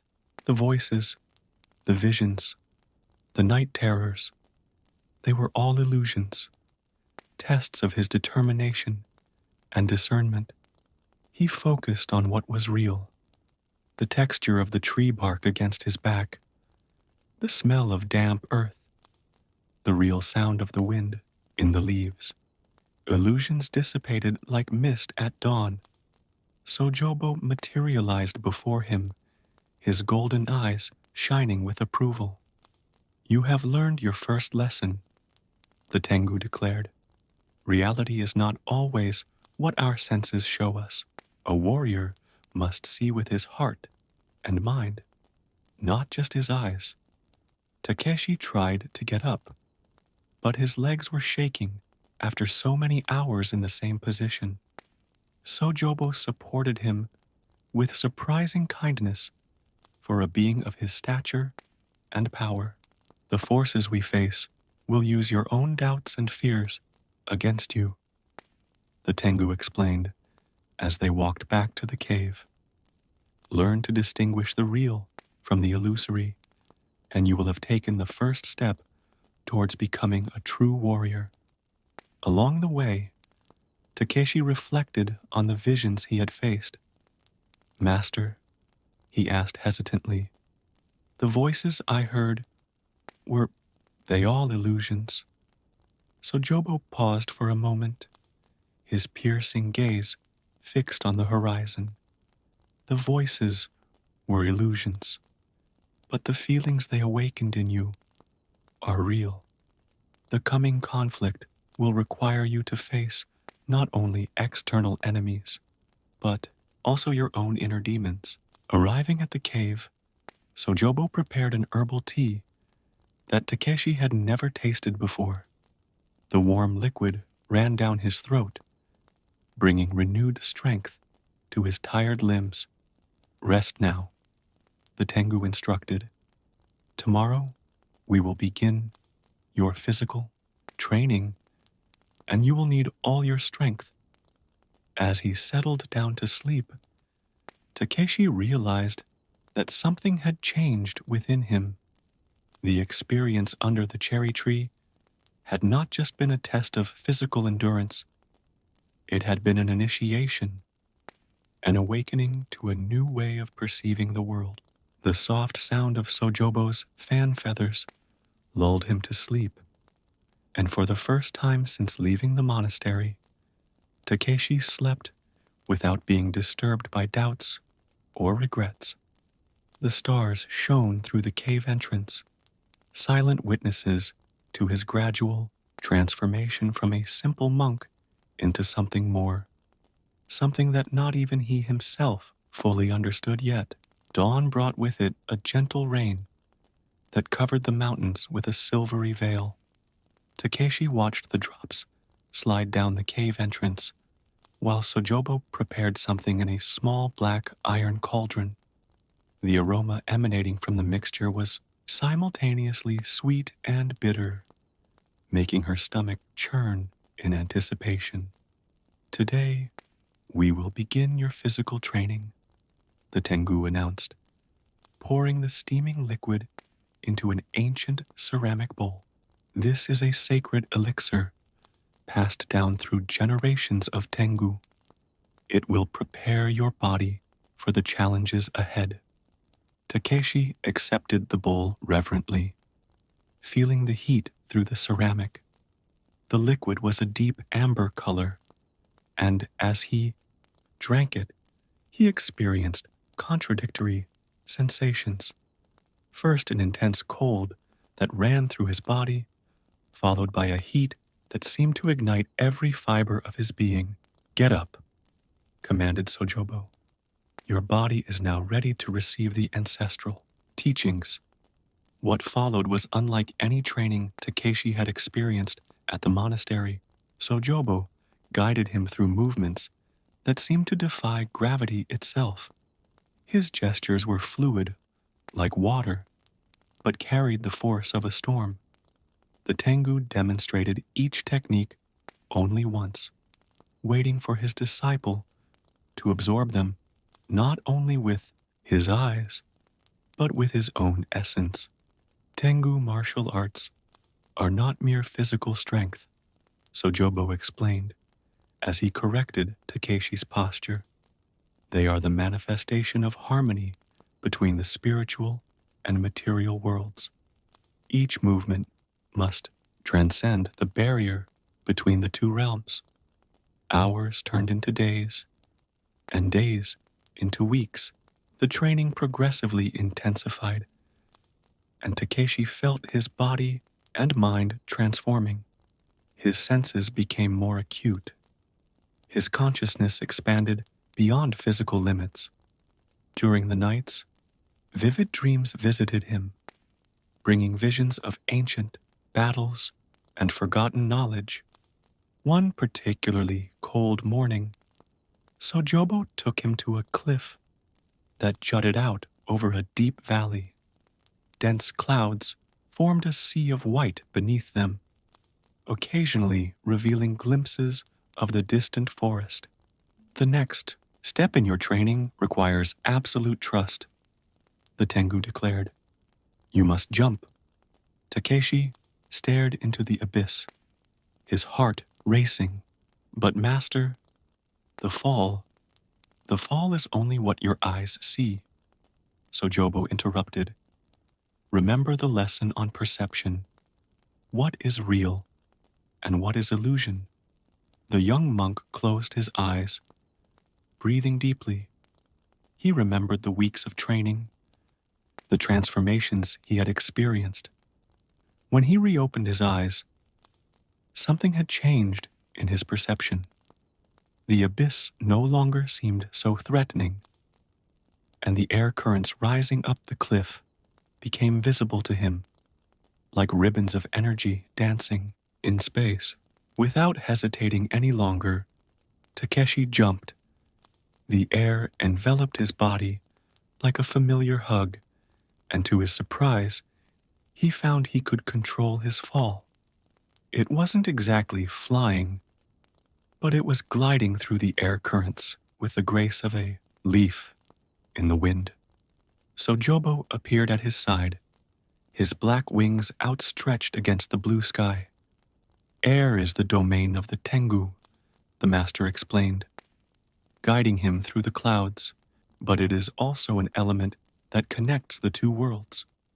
Through it, we can perceive disturbances in the fabric of reality. As they glided over the valley, Sojobo pointed to different points in the landscape. Takeshi began to notice strange patterns in the air, like ripples on a calm lake. They are fissures, the Tengu explained, points where the barrier between the worlds is eroding. They landed in a distant clearing where the trees formed a perfect circle. In the center, Takeshi could clearly see one of those fissures, a subtle distortion in the air that made his stomach turn when he looked directly at it. The coming conflict, Sojobo continued, his voice thick with concern, will begin through these fissures. Creatures from the spiritual world, not all benevolent, like the Tangu, will find ways into the material world. Some have already begun to cross. As if to confirm his words, a distant sound echoed through the forest. Something between a roar and a wail, charged with an ancient sadness and a primal fury.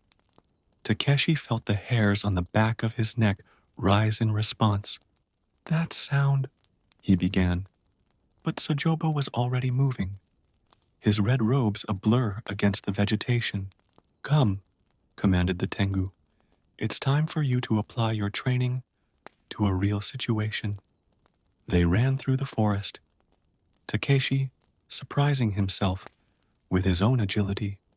His feet barely touched the ground as he followed his master, dodging branches and leaping over obstacles with a grace that would have been impossible weeks ago.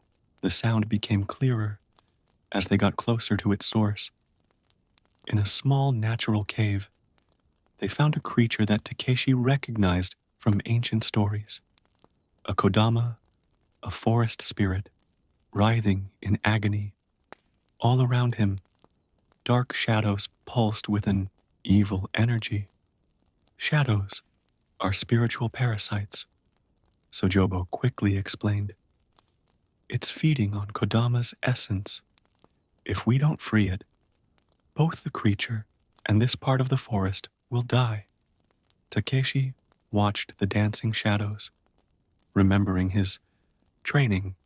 Now he could see the patterns in their movements, the currents of energy that kept them connected to the spirit of the forest.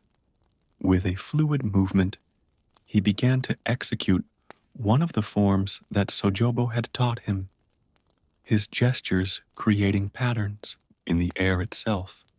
The shadows reacted to his presence, abandoning Kodama to attack him. But Takeshi was prepared. His every movement was precise, every gesture loaded with purpose. Tengu techniques were not just physical movements. They were an ancient language, a way of communicating with the forces of nature themselves. With precise movements, Takeshi continued his dance against the shadows, while Sojobo carefully observed his disciple's every gesture. The Kodama, still weakened, emitted a faint glow that pulsed in tune with the young monk's movements. The shadows, now completely focused on Takeshi, formed increasingly aggressive patterns. Remember, Sojobo's voice echoed in his mind. Shadows are manifestations of the imbalance between worlds. They cannot be destroyed, only redirected. Understanding the instruction, Takeshi altered his approach.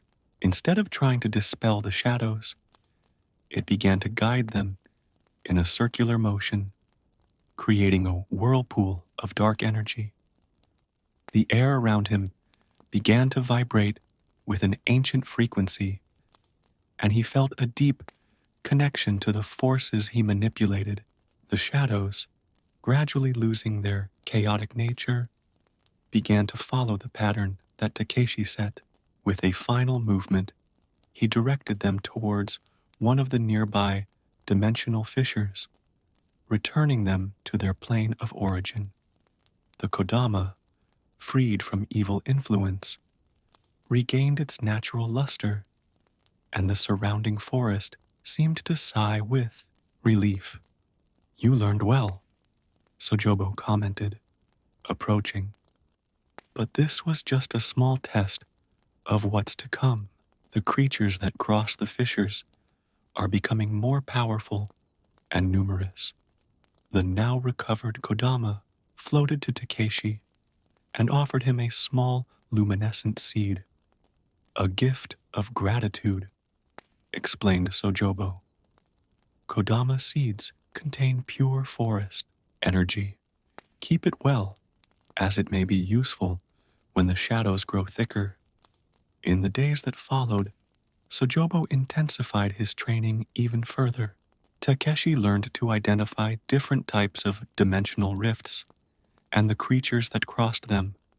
Some were benign, lost spirits seeking to return to their own plane. Others were malevolent, drawn to the growing imbalance between the worlds. During a particularly intense training session, Sojobo revealed a deeper concern. "There is something greater behind these fissures," he said, his golden gaze fixed on the horizon. "Some ancient force is deliberately weakening the barriers between the worlds." "How can we find out what's causing this?" asked Takeshi, still panting from the exercise. "There is a sacred place," replied Sojobo, "an ancient temple in the heart of these mountains. There the lines that separate the worlds are thinner, and the answers can be found. But getting there will require everything you have learned so far, and more." That night, as they meditated in the cave, Takeshi felt a different disturbance in the air. It was no ordinary crack, but something more subtle and unsettling. Sojobo noticed too, his feathers ruffling in warning. "They arrived ahead of schedule," muttered the Tangu, standing up quickly. "The shadow yokai found a way through the barriers faster than we imagined." The night sky was suddenly covered by dark clouds, and an icy wind swept across the mountain. Takeshi could feel evil presences approaching, more numerous and powerful than anything he had faced before. "Tonight," declared Sojobo, his fan of black feathers glowing with otherworldly energy, "your true test begins. The shadow yokai are ancient warriors, corrupted by centuries of bitterness and thirst for revenge. They sense the power you are developing and will come to try and destroy you before you become a real threat." Takeshi held the Kodama's luminescent seed tightly, feeling its comforting heat. The techniques he had learned over the past few weeks flowed through his body like second nature, and the presence of his master at his side gave him confidence. The first shadowy shapes emerged from the darkness, their eyes glowing with a cold blue fire. They were warriors in ancient armor, their forms distorted by centuries of existence in the shadows. His movements were fluid and lethal, carrying the experience of countless battles. "Remember," Sojobo said, "preparing for combat, you're not just fighting with your body, but with your spirit. Shadow yokai feed on fear and doubt. Keep your mind clear and your heart steady." The battle that followed was unlike anything Takeshi had experienced in his training. The yokai attacked in waves, their blows charged not only with physical force, but with corrupted spiritual energy. Each impact threatened not just his body, but his very essence. Sojobo and Takeshi fought back to back, their movements synchronized like an ancient dance. The Tangu was magnificent in combat, its fan of feathers transforming into a deadly weapon that cut through shadows with surgical precision. Takeshi, in turn, discovered that he could channel the energy of the Kodama seed through his movements, creating barriers of light that kept yokai at bay. But the enemies were many, and as the battle dragged on, Takeshi began to feel the weight of fatigue. It was then that he understood that he needed to transcend his physical limitations, just as Sojobo had taught. Closing his eyes for a brief moment, he connected with the essence of the mountains around him, feeling the ancient strength of the earth flow through him. With the ancient strength of the mountains flowing through his being, Takeshi opened his eyes, which now glowed with a golden light, similar to his master's. The shadow yokai hesitated momentarily, sensing the change in the young monk's energy. In that moment of absolute clarity, Takeshi understood that all of his training had been to prepare him for this crucial moment. Now you understand, Sojobo said, his voice carrying a tone of approval. True power comes not from physical strength, but from harmony with the forces that surround us. With movements that seemed to transcend human limitations, Takeshi began to weave a complex pattern in the air, his hands leaving trails of golden light. The Kodama seed in his chest pulsed in tune with his gestures, amplifying his connection with the vital energy of the forest. The shadow yokai launched a desperate attack, realizing the danger the young warrior represented. Their shadowy blades cut through the air with deadly hisses, but found only the void where Takeshi had been a moment before. The monk's every movement now seemed to predict and anticipate the enemy's attacks. Sojobo, watching his disciple with evident pride, began to sing an ancient chant in a language Takeshi had never heard but instinctively understood. The words resonated with the very fabric of reality, strengthening the connection between the spiritual and material worlds. The battle reached its climax when Takeshi, channeling both the mountain's energy and the power of the Kodama seed, performed a sequence of moves that Sojobo had only hinted at during training. The air around him crystallized into perfect geometric patterns, creating a three-dimensional mandala of pure light. The shadow yokai, trapped inside the mandala, began to transform. The darkness that had corrupted them for centuries was being purified by holy light. Some of the ancient warriors momentarily regained their original forms, noble samurai who had lost their way between the worlds. "We are not here to destroy you," Takeshi declared, his voice echoing with an authority that surprised even himself, but to free them from the corruption that has imprisoned them for so long. One by one, the yokai began to dissolve, not in destruction, but in purification. Their essences, now free from the influence of shadows, ascended like sparks of light towards the night sky. The last of them, before leaving, bowed in a gesture of respect and gratitude. When the last trace of combat dissipated, Takeshi fell to his knees, exhausted but transformed by the experience. Sojobo approached, his countenance softer than usual. "You have completed your transformation," said the Tangu, helping his disciple to his feet. But this victory is just the beginning. The force that is causing the rifts between the worlds has yet to be confronted. Takeshi nodded, understanding that his destiny was intrinsically linked to protecting the balance between the worlds. The ancient temple you mentioned, he said, is that where we will find the answers? Yes, Sojobo replied. But the path there will be different than we imagined. The yokai you freed tonight were just pawns in a larger game.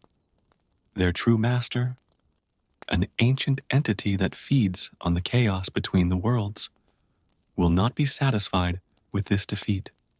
Dawn began to dye the sky with shades of pink and gold, dispelling the last shadows of the night. Takeshi could feel a change in the air, as if nature itself recognized the importance of the events that had transpired. "What's the next step, Master?" asked Takeshi, his determination renewed by the victory achieved. Sojobo opened his feather fan, revealing an ancient map woven into its surface. The ancient temple is located at the point where all the power lines of the mountains converge. To reach it, we will need to traverse the Valley of Lost Spirits and climb the peak of 1,000 visions. Every step of this journey will be a test, not only of your skills, but of your resolve. As the sun fully rose over the sacred mountains, Takeshi gazed at the path that stretched out before him. He was no longer the insecure young monk who had arrived in the mountains months ago. Training with Sojobo had transformed him into something more, a guardian of both worlds, a protector of sacred balance. The Kodama seed in his chest pulsed gently, reminding him of the connection he had developed with the forces of nature. Tangu techniques flowed naturally through his body, and ancient wisdom echoed in his mind. He was ready to face any challenge that awaited him. "The sun rises in a different world today," Sojobo said, his golden eyes fixed on the horizon. "The barriers between the worlds continue to weaken, but now there is hope. You have proven yourself worthy not only of the secrets of the Tangu, but also of the role that destiny has in store for you." Together, master and disciple began preparations for the next phase of their journey. The wind in the mountains carried whispers of ancient prophecies, and the centuries-old trees seemed to bow in recognition of the passing of those who carried the fate of two worlds in their hands. The story of the monk and the Tangu was far from over, but one thing was certain. The sacred mountains had witnessed the birth of a new legend, one that would be told for generations to come. And deep within the ancient temple, answers waited, along with challenges even greater than anyone could imagine.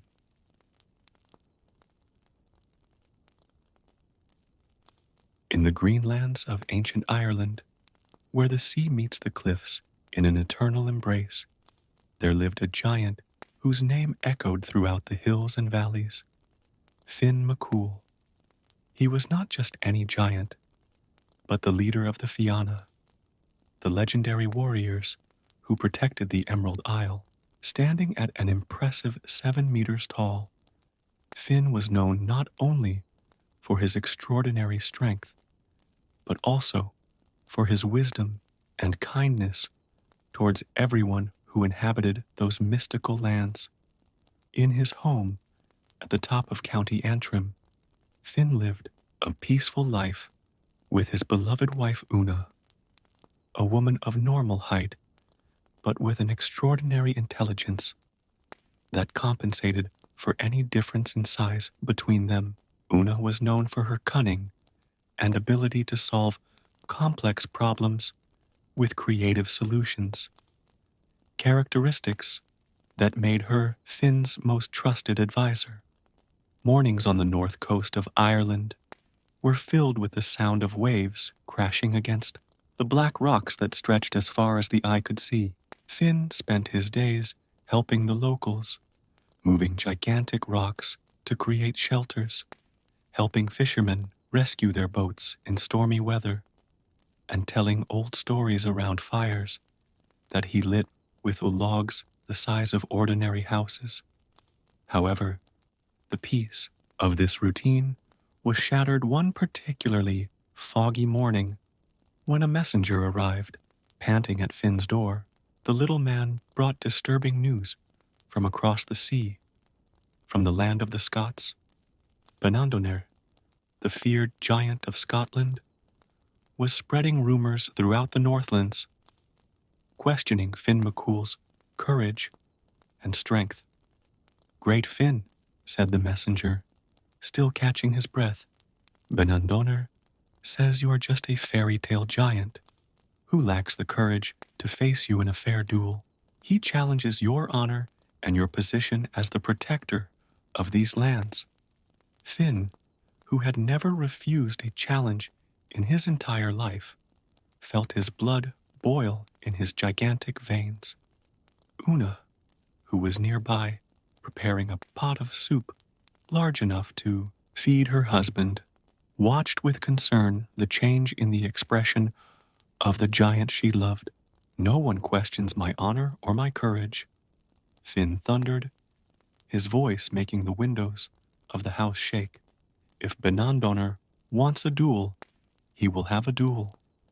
There was, however, one small problem.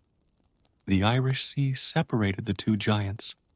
Even for someone of Finn's size, crossing was impossible due to the depth of the water. It was then that an idea began to form in his colossal mind. "If I can't swim across, I'll build a path," declared Finn, with the characteristic determination that made him legendary. In the days that followed, Finn began his greatest undertaking. With his enormous hands, he plucked hexagonal basalt columns from the nearby cliffs, carefully selecting each piece to create a causeway that would stretch across the sea to the Scottish coast. The work was Herculean, even for a giant. Each column of volcanic rock needed to be perfectly positioned to ensure the structure could support its enormous weight. As Finn worked tirelessly on his project, Una couldn't shake a feeling of restlessness.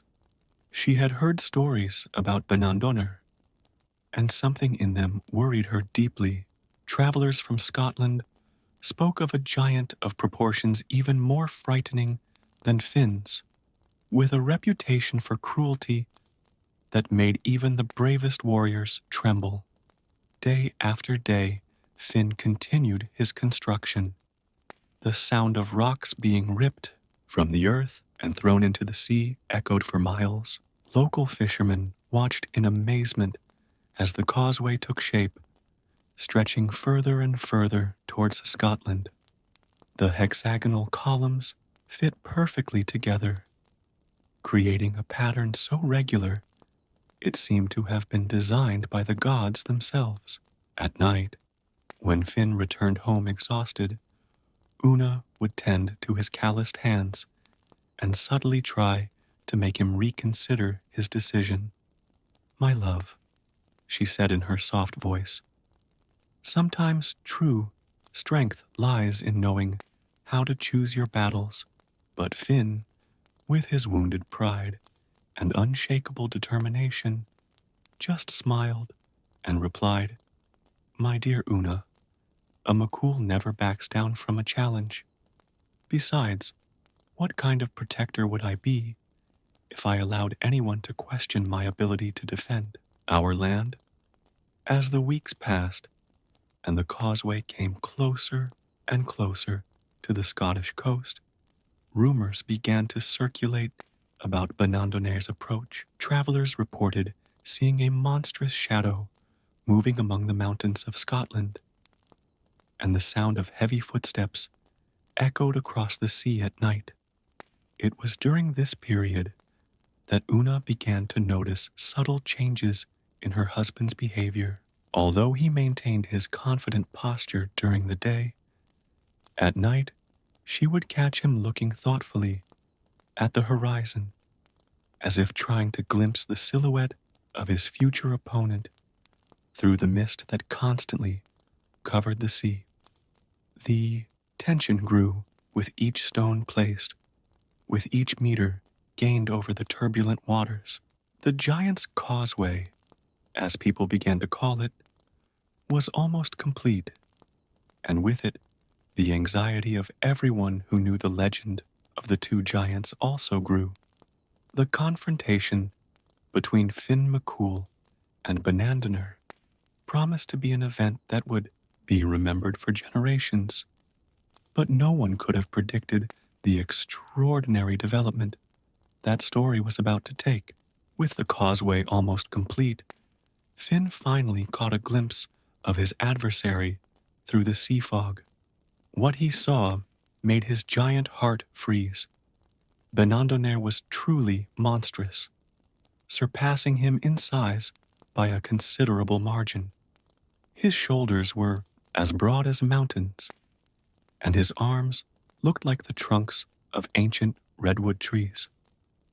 The realization that he had severely underestimated his opponent began to weigh on Finn. Una, always attentive to her husband's changing moods, immediately noticed his disturbance when he returned home that evening. "What worries you, my love?" she asked, even though she already knew the answer. Finn, for the first time showing vulnerability, confessed his apprehensions. "Una, my dear, I fear I have made a terrible mistake. Banandaner is larger than anything I have ever seen. His size makes me look like a child beside him," he admitted, sitting down heavily in his specially reinforced chair, which nevertheless creaked under his weight. The cunning wife, however, was already beginning to formulate a plan in her brilliant mind. Years of being with Finn had taught him that brute force wasn't always the answer to every problem. "My giant," she said, her calm voice masking the intensity of her thoughts, "let me take care of this." In the days that followed, Una put a meticulously crafted plan into practice. First, he instructed Finn to continue working on the sidewalk as if nothing was wrong, thus keeping up appearances. Meanwhile, she began making extraordinary preparations in her home.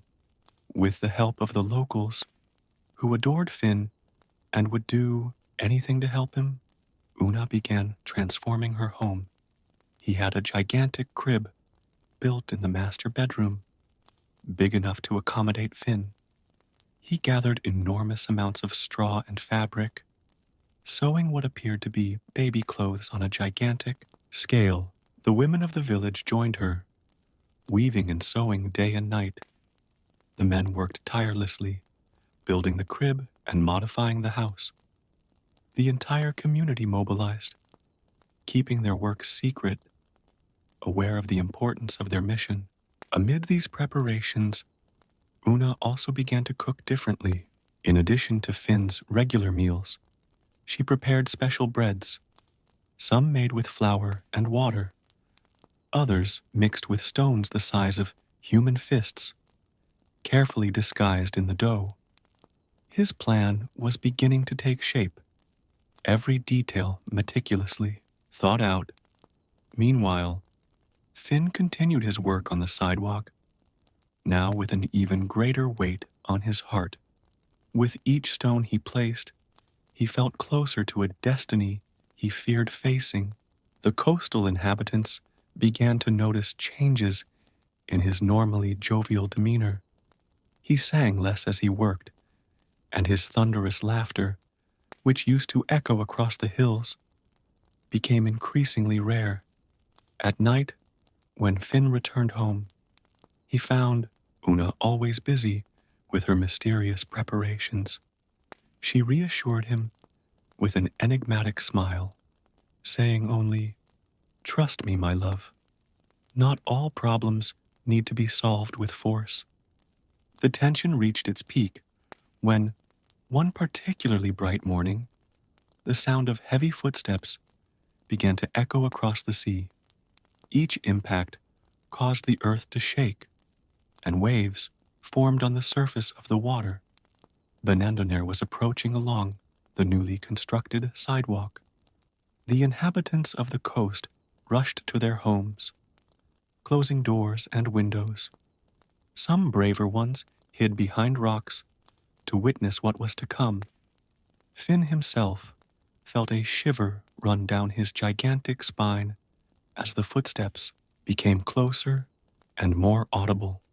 It was at this moment that Una carried out the first part of her plan. "Quick, my love," she said, with controlled urgency. "Put on these baby clothes and lie down in the crib. Don't say a word, no matter what." Finn, trusting his wife completely, followed her instructions even though he didn't fully understand the plan. He lay down in the huge crib, feeling extremely foolish as Una covered him with giant blankets and adjusted his baby clothes. The sound of Benandonair's footsteps was now so close it made the walls of the house shake. Una took a deep breath, adjusted her dress, and prepared to receive her unwanted visitor. She knew that the next few moments would determine the fate of not only her husband, but the entire Irish coast. "Where's Finn McCool?" thundered a voice that seemed to come from the depths of the earth. The door of the house shook with Benandonair's powerful knocks. It was time for Una to put her plan into practice, a strategy that depended more on cunning than strength. The small woman opened the door, facing the Scottish giant with a calm that masked her racing heart. Benandonair filled the entire entrance with his colossal form, his eyes scanning the house in search of his rival. Una, maintaining admirable composure in the face of the monstrous visitor, prepared to execute the most audacious of plans, a performance that would require all of her intelligence and improvisation skills.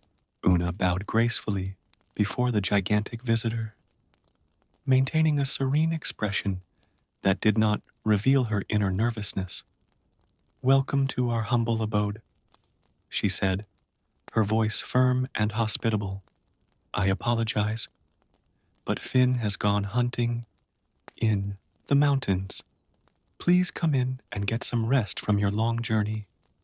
Benandonair had to bend down considerably to get through the door, and even then his head brushed the high ceiling of the house. His eyes roamed the room, noticing the giant-scale furniture and oversized utensils that belonged to Finn. "How long until he returns?" asked the Scottish giant, his voice making the windows rattle. "Oh, he should be back by nightfall," replied Una casually, as she went to the stove. "In the meantime, allow me to offer you something to eat. You must be hungry after crossing all that sidewalk." The Scottish giant nodded, still suspicious, but the mention of food piqued his interest. Una began to serve the breads she had prepared especially for this occasion. First she offered Benandonair those with hidden stones inside. As the visitor struggled to chew the rocky bread, breaking a few teeth in the process, a loud, childish cry echoed through the house. Benandonair's eyes widened when he realized it was coming from the giant crib in the corner of the room. "Oh, forgive me," said Una, hurrying to the crib. "It's just our baby. He wakes up easily to strange voices." She pulled the covers over Finn, who played his role as a giant baby perfectly, occasionally letting out squeaks and babbles. Benandoner approached the crib, his curiosity momentarily overcoming his original mission. When his eyes fell on the baby, actually Finn in disguise, his face visibly paled. If that enormous creature was just Finn McCool's son, how big would his father be? Una, realizing the effect the vision was having on the visitor, decided to delve further into his strategy. He's still growing, you know, he commented casually as he offered Benandoner one of the regular loaves of bread, which he could barely chew with his newly broken teeth. Finn says he takes more after my family, as he is smaller than him at the same age. The Scottish giant swallowed hard, his gaze alternating between the baby in the crib and the small woman serving him so calmly. His mind worked frantically, recalculating his chances against an opponent who must be truly monstrous to have a child of that size. To heighten the dramatic effect, Finn chose this moment to let out a particularly loud scream, extending his childish arms, which, even for a giant, were impressively muscular. Una ran to calm him, humming an old Irish lullaby. He usually calms down when his father is around, she explained, sighing. Finn has a special way with him. You know, only a giant adult can properly control a child that size. Benandoner began to shift uncomfortably in his chair, which creaked under his immense weight. The idea of facing a being even bigger than himself began to seem less and less attractive. Furthermore, his teeth hurt terribly after trying to eat that peculiarly hard bread. Perhaps, he began, his voice no longer as thunderous as before, I should return to Scotland. I have pressing matters to attend to there. Una feigned disappointment. Oh, what a shame. Finn will be so sad to have missed your visit. He was looking forward to showing you some of the games he usually plays with the baby. You know, the ones with rocks the size of mountains that he throws across the sea. That was enough for Benandone. He stood up abruptly, almost collapsing, the roof of the house. I need to go immediately, he declared, heading towards the door. Thank Finn for his hospitality. As soon as he left the house, the Scottish giant began running back along the sidewalk that Finn had built. His weight and haste were such that the basalt columns broke and sank into the sea as he passed, destroying much of the structure in his desperate flight. Una waited until Benandoner's heavy footsteps could no longer be heard before allowing a victorious smile to spread across her face. Finn emerged from the crib, still dressed in his baby clothes, an expression of absolute admiration for his wife. My cunning Una, he said, embracing her gently. You have managed to do with intelligence what I could never do with strength. How can I thank you? No need for thanks, she replied, laughing as she helped him shed his disguise.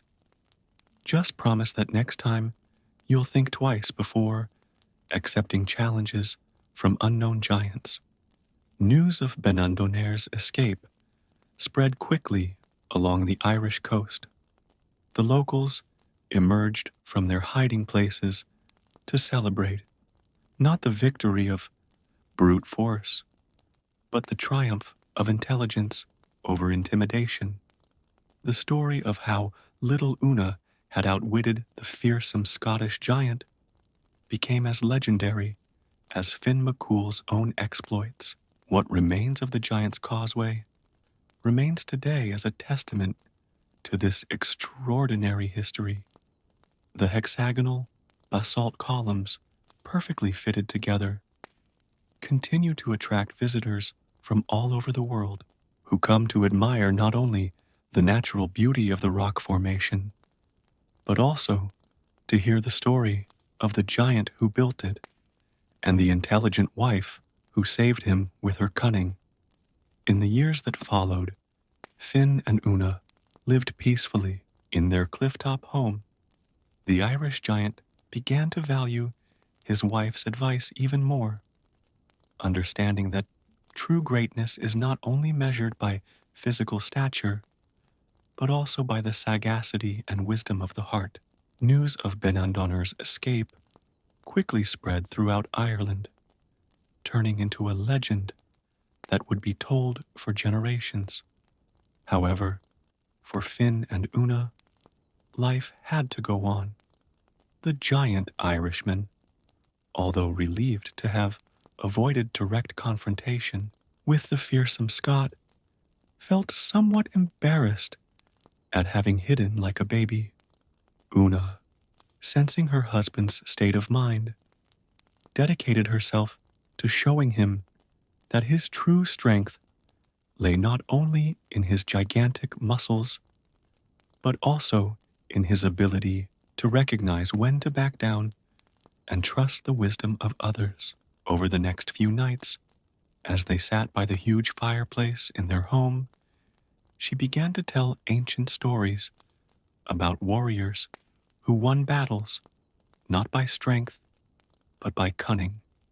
The days passed, and the couple's routine slowly returned to normal.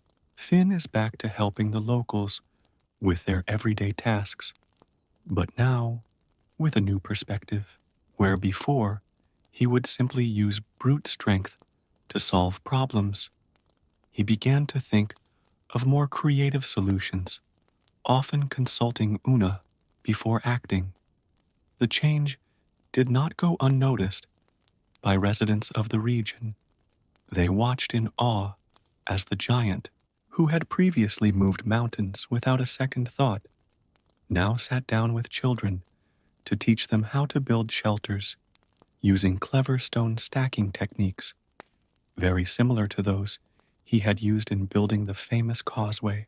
One day, while Finn was helping a group of fishermen design a new dock system that would better withstand storms, a young messenger rushed in, bringing news from the north. Apparently, Benandonor hadn't simply fled to Scotland. His desperate dash for the causeway had created a legend of his own across the sea. "Great Finn," said the messenger, between labored breaths. "The Scots now tell stories about how you are the greatest and most terrible giant that ever lived. They say that Benandonor saw only his baby son and was so terrified that he swore never to set foot on Irish soil again." This revelation caused a wave of laughter among those present, including Finn himself. The giant realized that, ironically, his reputation had grown even more by not fighting. The story of how his cunning wife had deceived Benandonor became as famous as any of his previous exploits. Una, in turn, continued her modest life, refusing the excessive praise she now received. She preferred to focus on using her intelligence to help the community in other ways. She began teaching local women the weaving and sewing techniques she had learned while preparing Finn's costume, and her classes soon became famous throughout the region. The couple also decided to do something positive with the remains of the sidewalk that still stretched into the sea. Although much of it had been destroyed during Benandonor's escape, the sections that remained standing soon became a meeting place for locals. Fishermen discovered that the hexagonal patterns of the rocks created excellent fishing spots, and children loved jumping from column to column during low tide. Over time, travelers began making specific pilgrimages to see the famous Giant's Causeway and meet its legendary guardians. Finn and Una welcomed everyone with hospitality, although now they were careful to check first that there were no hostile giants among the visitors. Nights on the north coast of Ireland gained a new ritual. People came from far and wide to sit around the huge fires that Finn lit, listening to Una tell the story of how she had overcome the terrible Benandonner using only her wits. The giant Irishman always smiled as he listened to his wife narrate the events, occasionally adding comical details about how he felt dressed as a baby. The experience also changed the way Finn handled challenges. When other giants, inspired by Benandonner's story, occasionally appeared to test their strength, he first invited them to a dinner prepared by Una. Interestingly, after tasting their wife's special breads and hearing stories about the family's baby, most of these challengers decided they had pressing business elsewhere. Una's wisdom wasn't just limited to resolving conflicts. She began advising Finn on more ambitious projects to help the community. Together, they planned and executed the construction of breakwaters using the same techniques as the causeway, creating safe harbors for fishermen. The hexagonal basalt formations, which once served as a bridge for a duel, now protected vessels during the most violent storms. The years that followed were of great prosperity for the region. The fame of the Giant's Causeway and the story of how it was built attracted traders and travelers from far and wide, bringing new opportunities to locals. Finn and Una have become not just guardians of the coast, but true community leaders, each contributing their unique gifts to the well-being of all. On clear nights, when the moon illuminated the waters of the Irish Sea, it was common to see the couple sitting on the basalt columns of the sidewalk. Finn, with Una comfortably perched on his giant shoulder, gazed across the horizon toward Scotland. Sometimes, when the wind was blowing in the right direction, they could hear stories from across the sea, exaggerated tales of the size and strength of the legendary Finn McCool, stories that always made the couple smile, sharing the secret of how intelligence had triumphed over brute strength. As the years passed, the story of Finn McCool and Una became an integral part of Irish folklore, passed down from generation to generation. The couple continued to live on the north coast, but their influence extended far beyond the basalt cliffs that had become their home. A particularly significant morning arrived when a group of young visitors from Scotland showed up on his doorstep. Among them was a girl who introduced herself as Benandonner's granddaughter. Instead of carrying resentment or shame, she came with curiosity and wonder, eager to meet the legendary duo who had surpassed her grandfather with intelligence rather than strength. Una received the young woman with special affection, recognizing in her the same insight that she saw in herself when she was younger. During her stay, Benandonner's granddaughter shared how the story had affected her family. Her grandfather, although initially humiliated, ended up learning a valuable lesson about humility and the importance of thinking before acting. This unexpected visit inspired Finn and Una to establish an annual tradition, the Giant's Causeway Festival.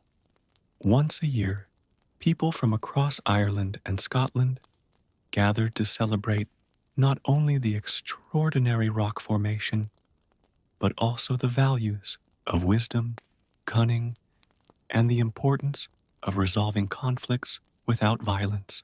During these festivals, Una organized puzzle-solving competitions, while Finn demonstrated how to use the Force constructively helping to build shelters and structures for the good of the community.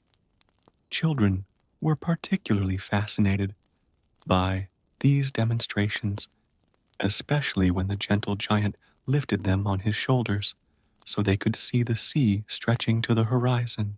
Over time, the giant's causeway became more than just a monument to Una's cunning or Finn's strength. It became a symbol of unity between the people of Ireland and Scotland. Merchants and travelers from both lands began to use the shipping lanes near the causeway as a meeting point for trade and cultural exchange. The couple also began dedicating more time to teaching young people the lessons they had learned along their journey. Finn, in particular, has become a passionate supporter of the idea that true strength comes from the ability to choose when not to fight. He often told his own story as an example, laughing good-naturedly about how he had hidden himself in a giant crib. Una, in turn, established an informal school where he taught not only practical skills such as weaving and cooking, but also the art of diplomacy and creative problem-solving. His classes attracted students of all ages who came to learn how to transform seemingly impossible situations into opportunities for growth. One of the couple's most ambitious projects was creating a system of lighthouses along the coast using the remaining basalt columns of the causeway as a base. This initiative not only made navigation safer for sailors, but also served as a constant reminder of how structures originally built for confrontation could be transformed into instruments of protection and guidance. Stories about Finn and Una continued to multiply, each one emphasizing different aspects of their unique partnership. Some focused on Finn's extraordinary physical strength, others on Una's keen intelligence, but they all agreed on one point. It was the combination of their distinct qualities that made them truly special. As they grew older, the couple began thinking about their legacy. They had no children of their own, despite the tall tales about their giant baby, but they considered everyone on the North Shore to be their extended family. They were dedicated to ensuring that the lessons they had learned would not be forgotten as time went on. On a starry night, sitting in their favorite spot on the sidewalk, Finn and Una reflected on their journey.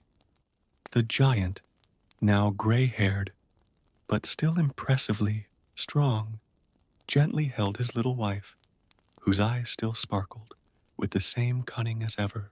"You know, my dear," Finn said, his voice a soft thunder in the night, "when I started building this sidewalk, I thought I was creating a path to prove my strength. I never imagined it would become a bridge uniting people and cultures." Una smiled, stroking her husband's large hand. "The best stories rarely end the way we imagined when we started them," she replied. "That's why we need to keep our minds open to possibilities we can't see at first." The legacy of Finn McCool and Una lives on today, not just in the hexagonal rock formations that dot the coast, but in the countless stories that are told about them. The Giant's Causeway stands as a testament not only to the physical strength required to build it, but to the strength of the human spirit and the wisdom of finding peaceful solutions to conflict. Every basalt column that emerges from the waters of the sea carries with it a lesson that true greatness lies not in the size of our muscles or the height of our stature, but in the depth of our wisdom and the strength of our character. And so, Finn and Una's story continues to inspire generations, reminding everyone that the most powerful of forces is that which unites physical strength with the strength of intellect, the power of muscle with the power of the mind, and on clear nights, when the moon illuminates the waters of the Irish Sea, it is said that you can still hear the distant echo of a giant's laughter and the gentle advice of his cunning wife, echoing through the centuries in the ancient stones of the giant's causeway.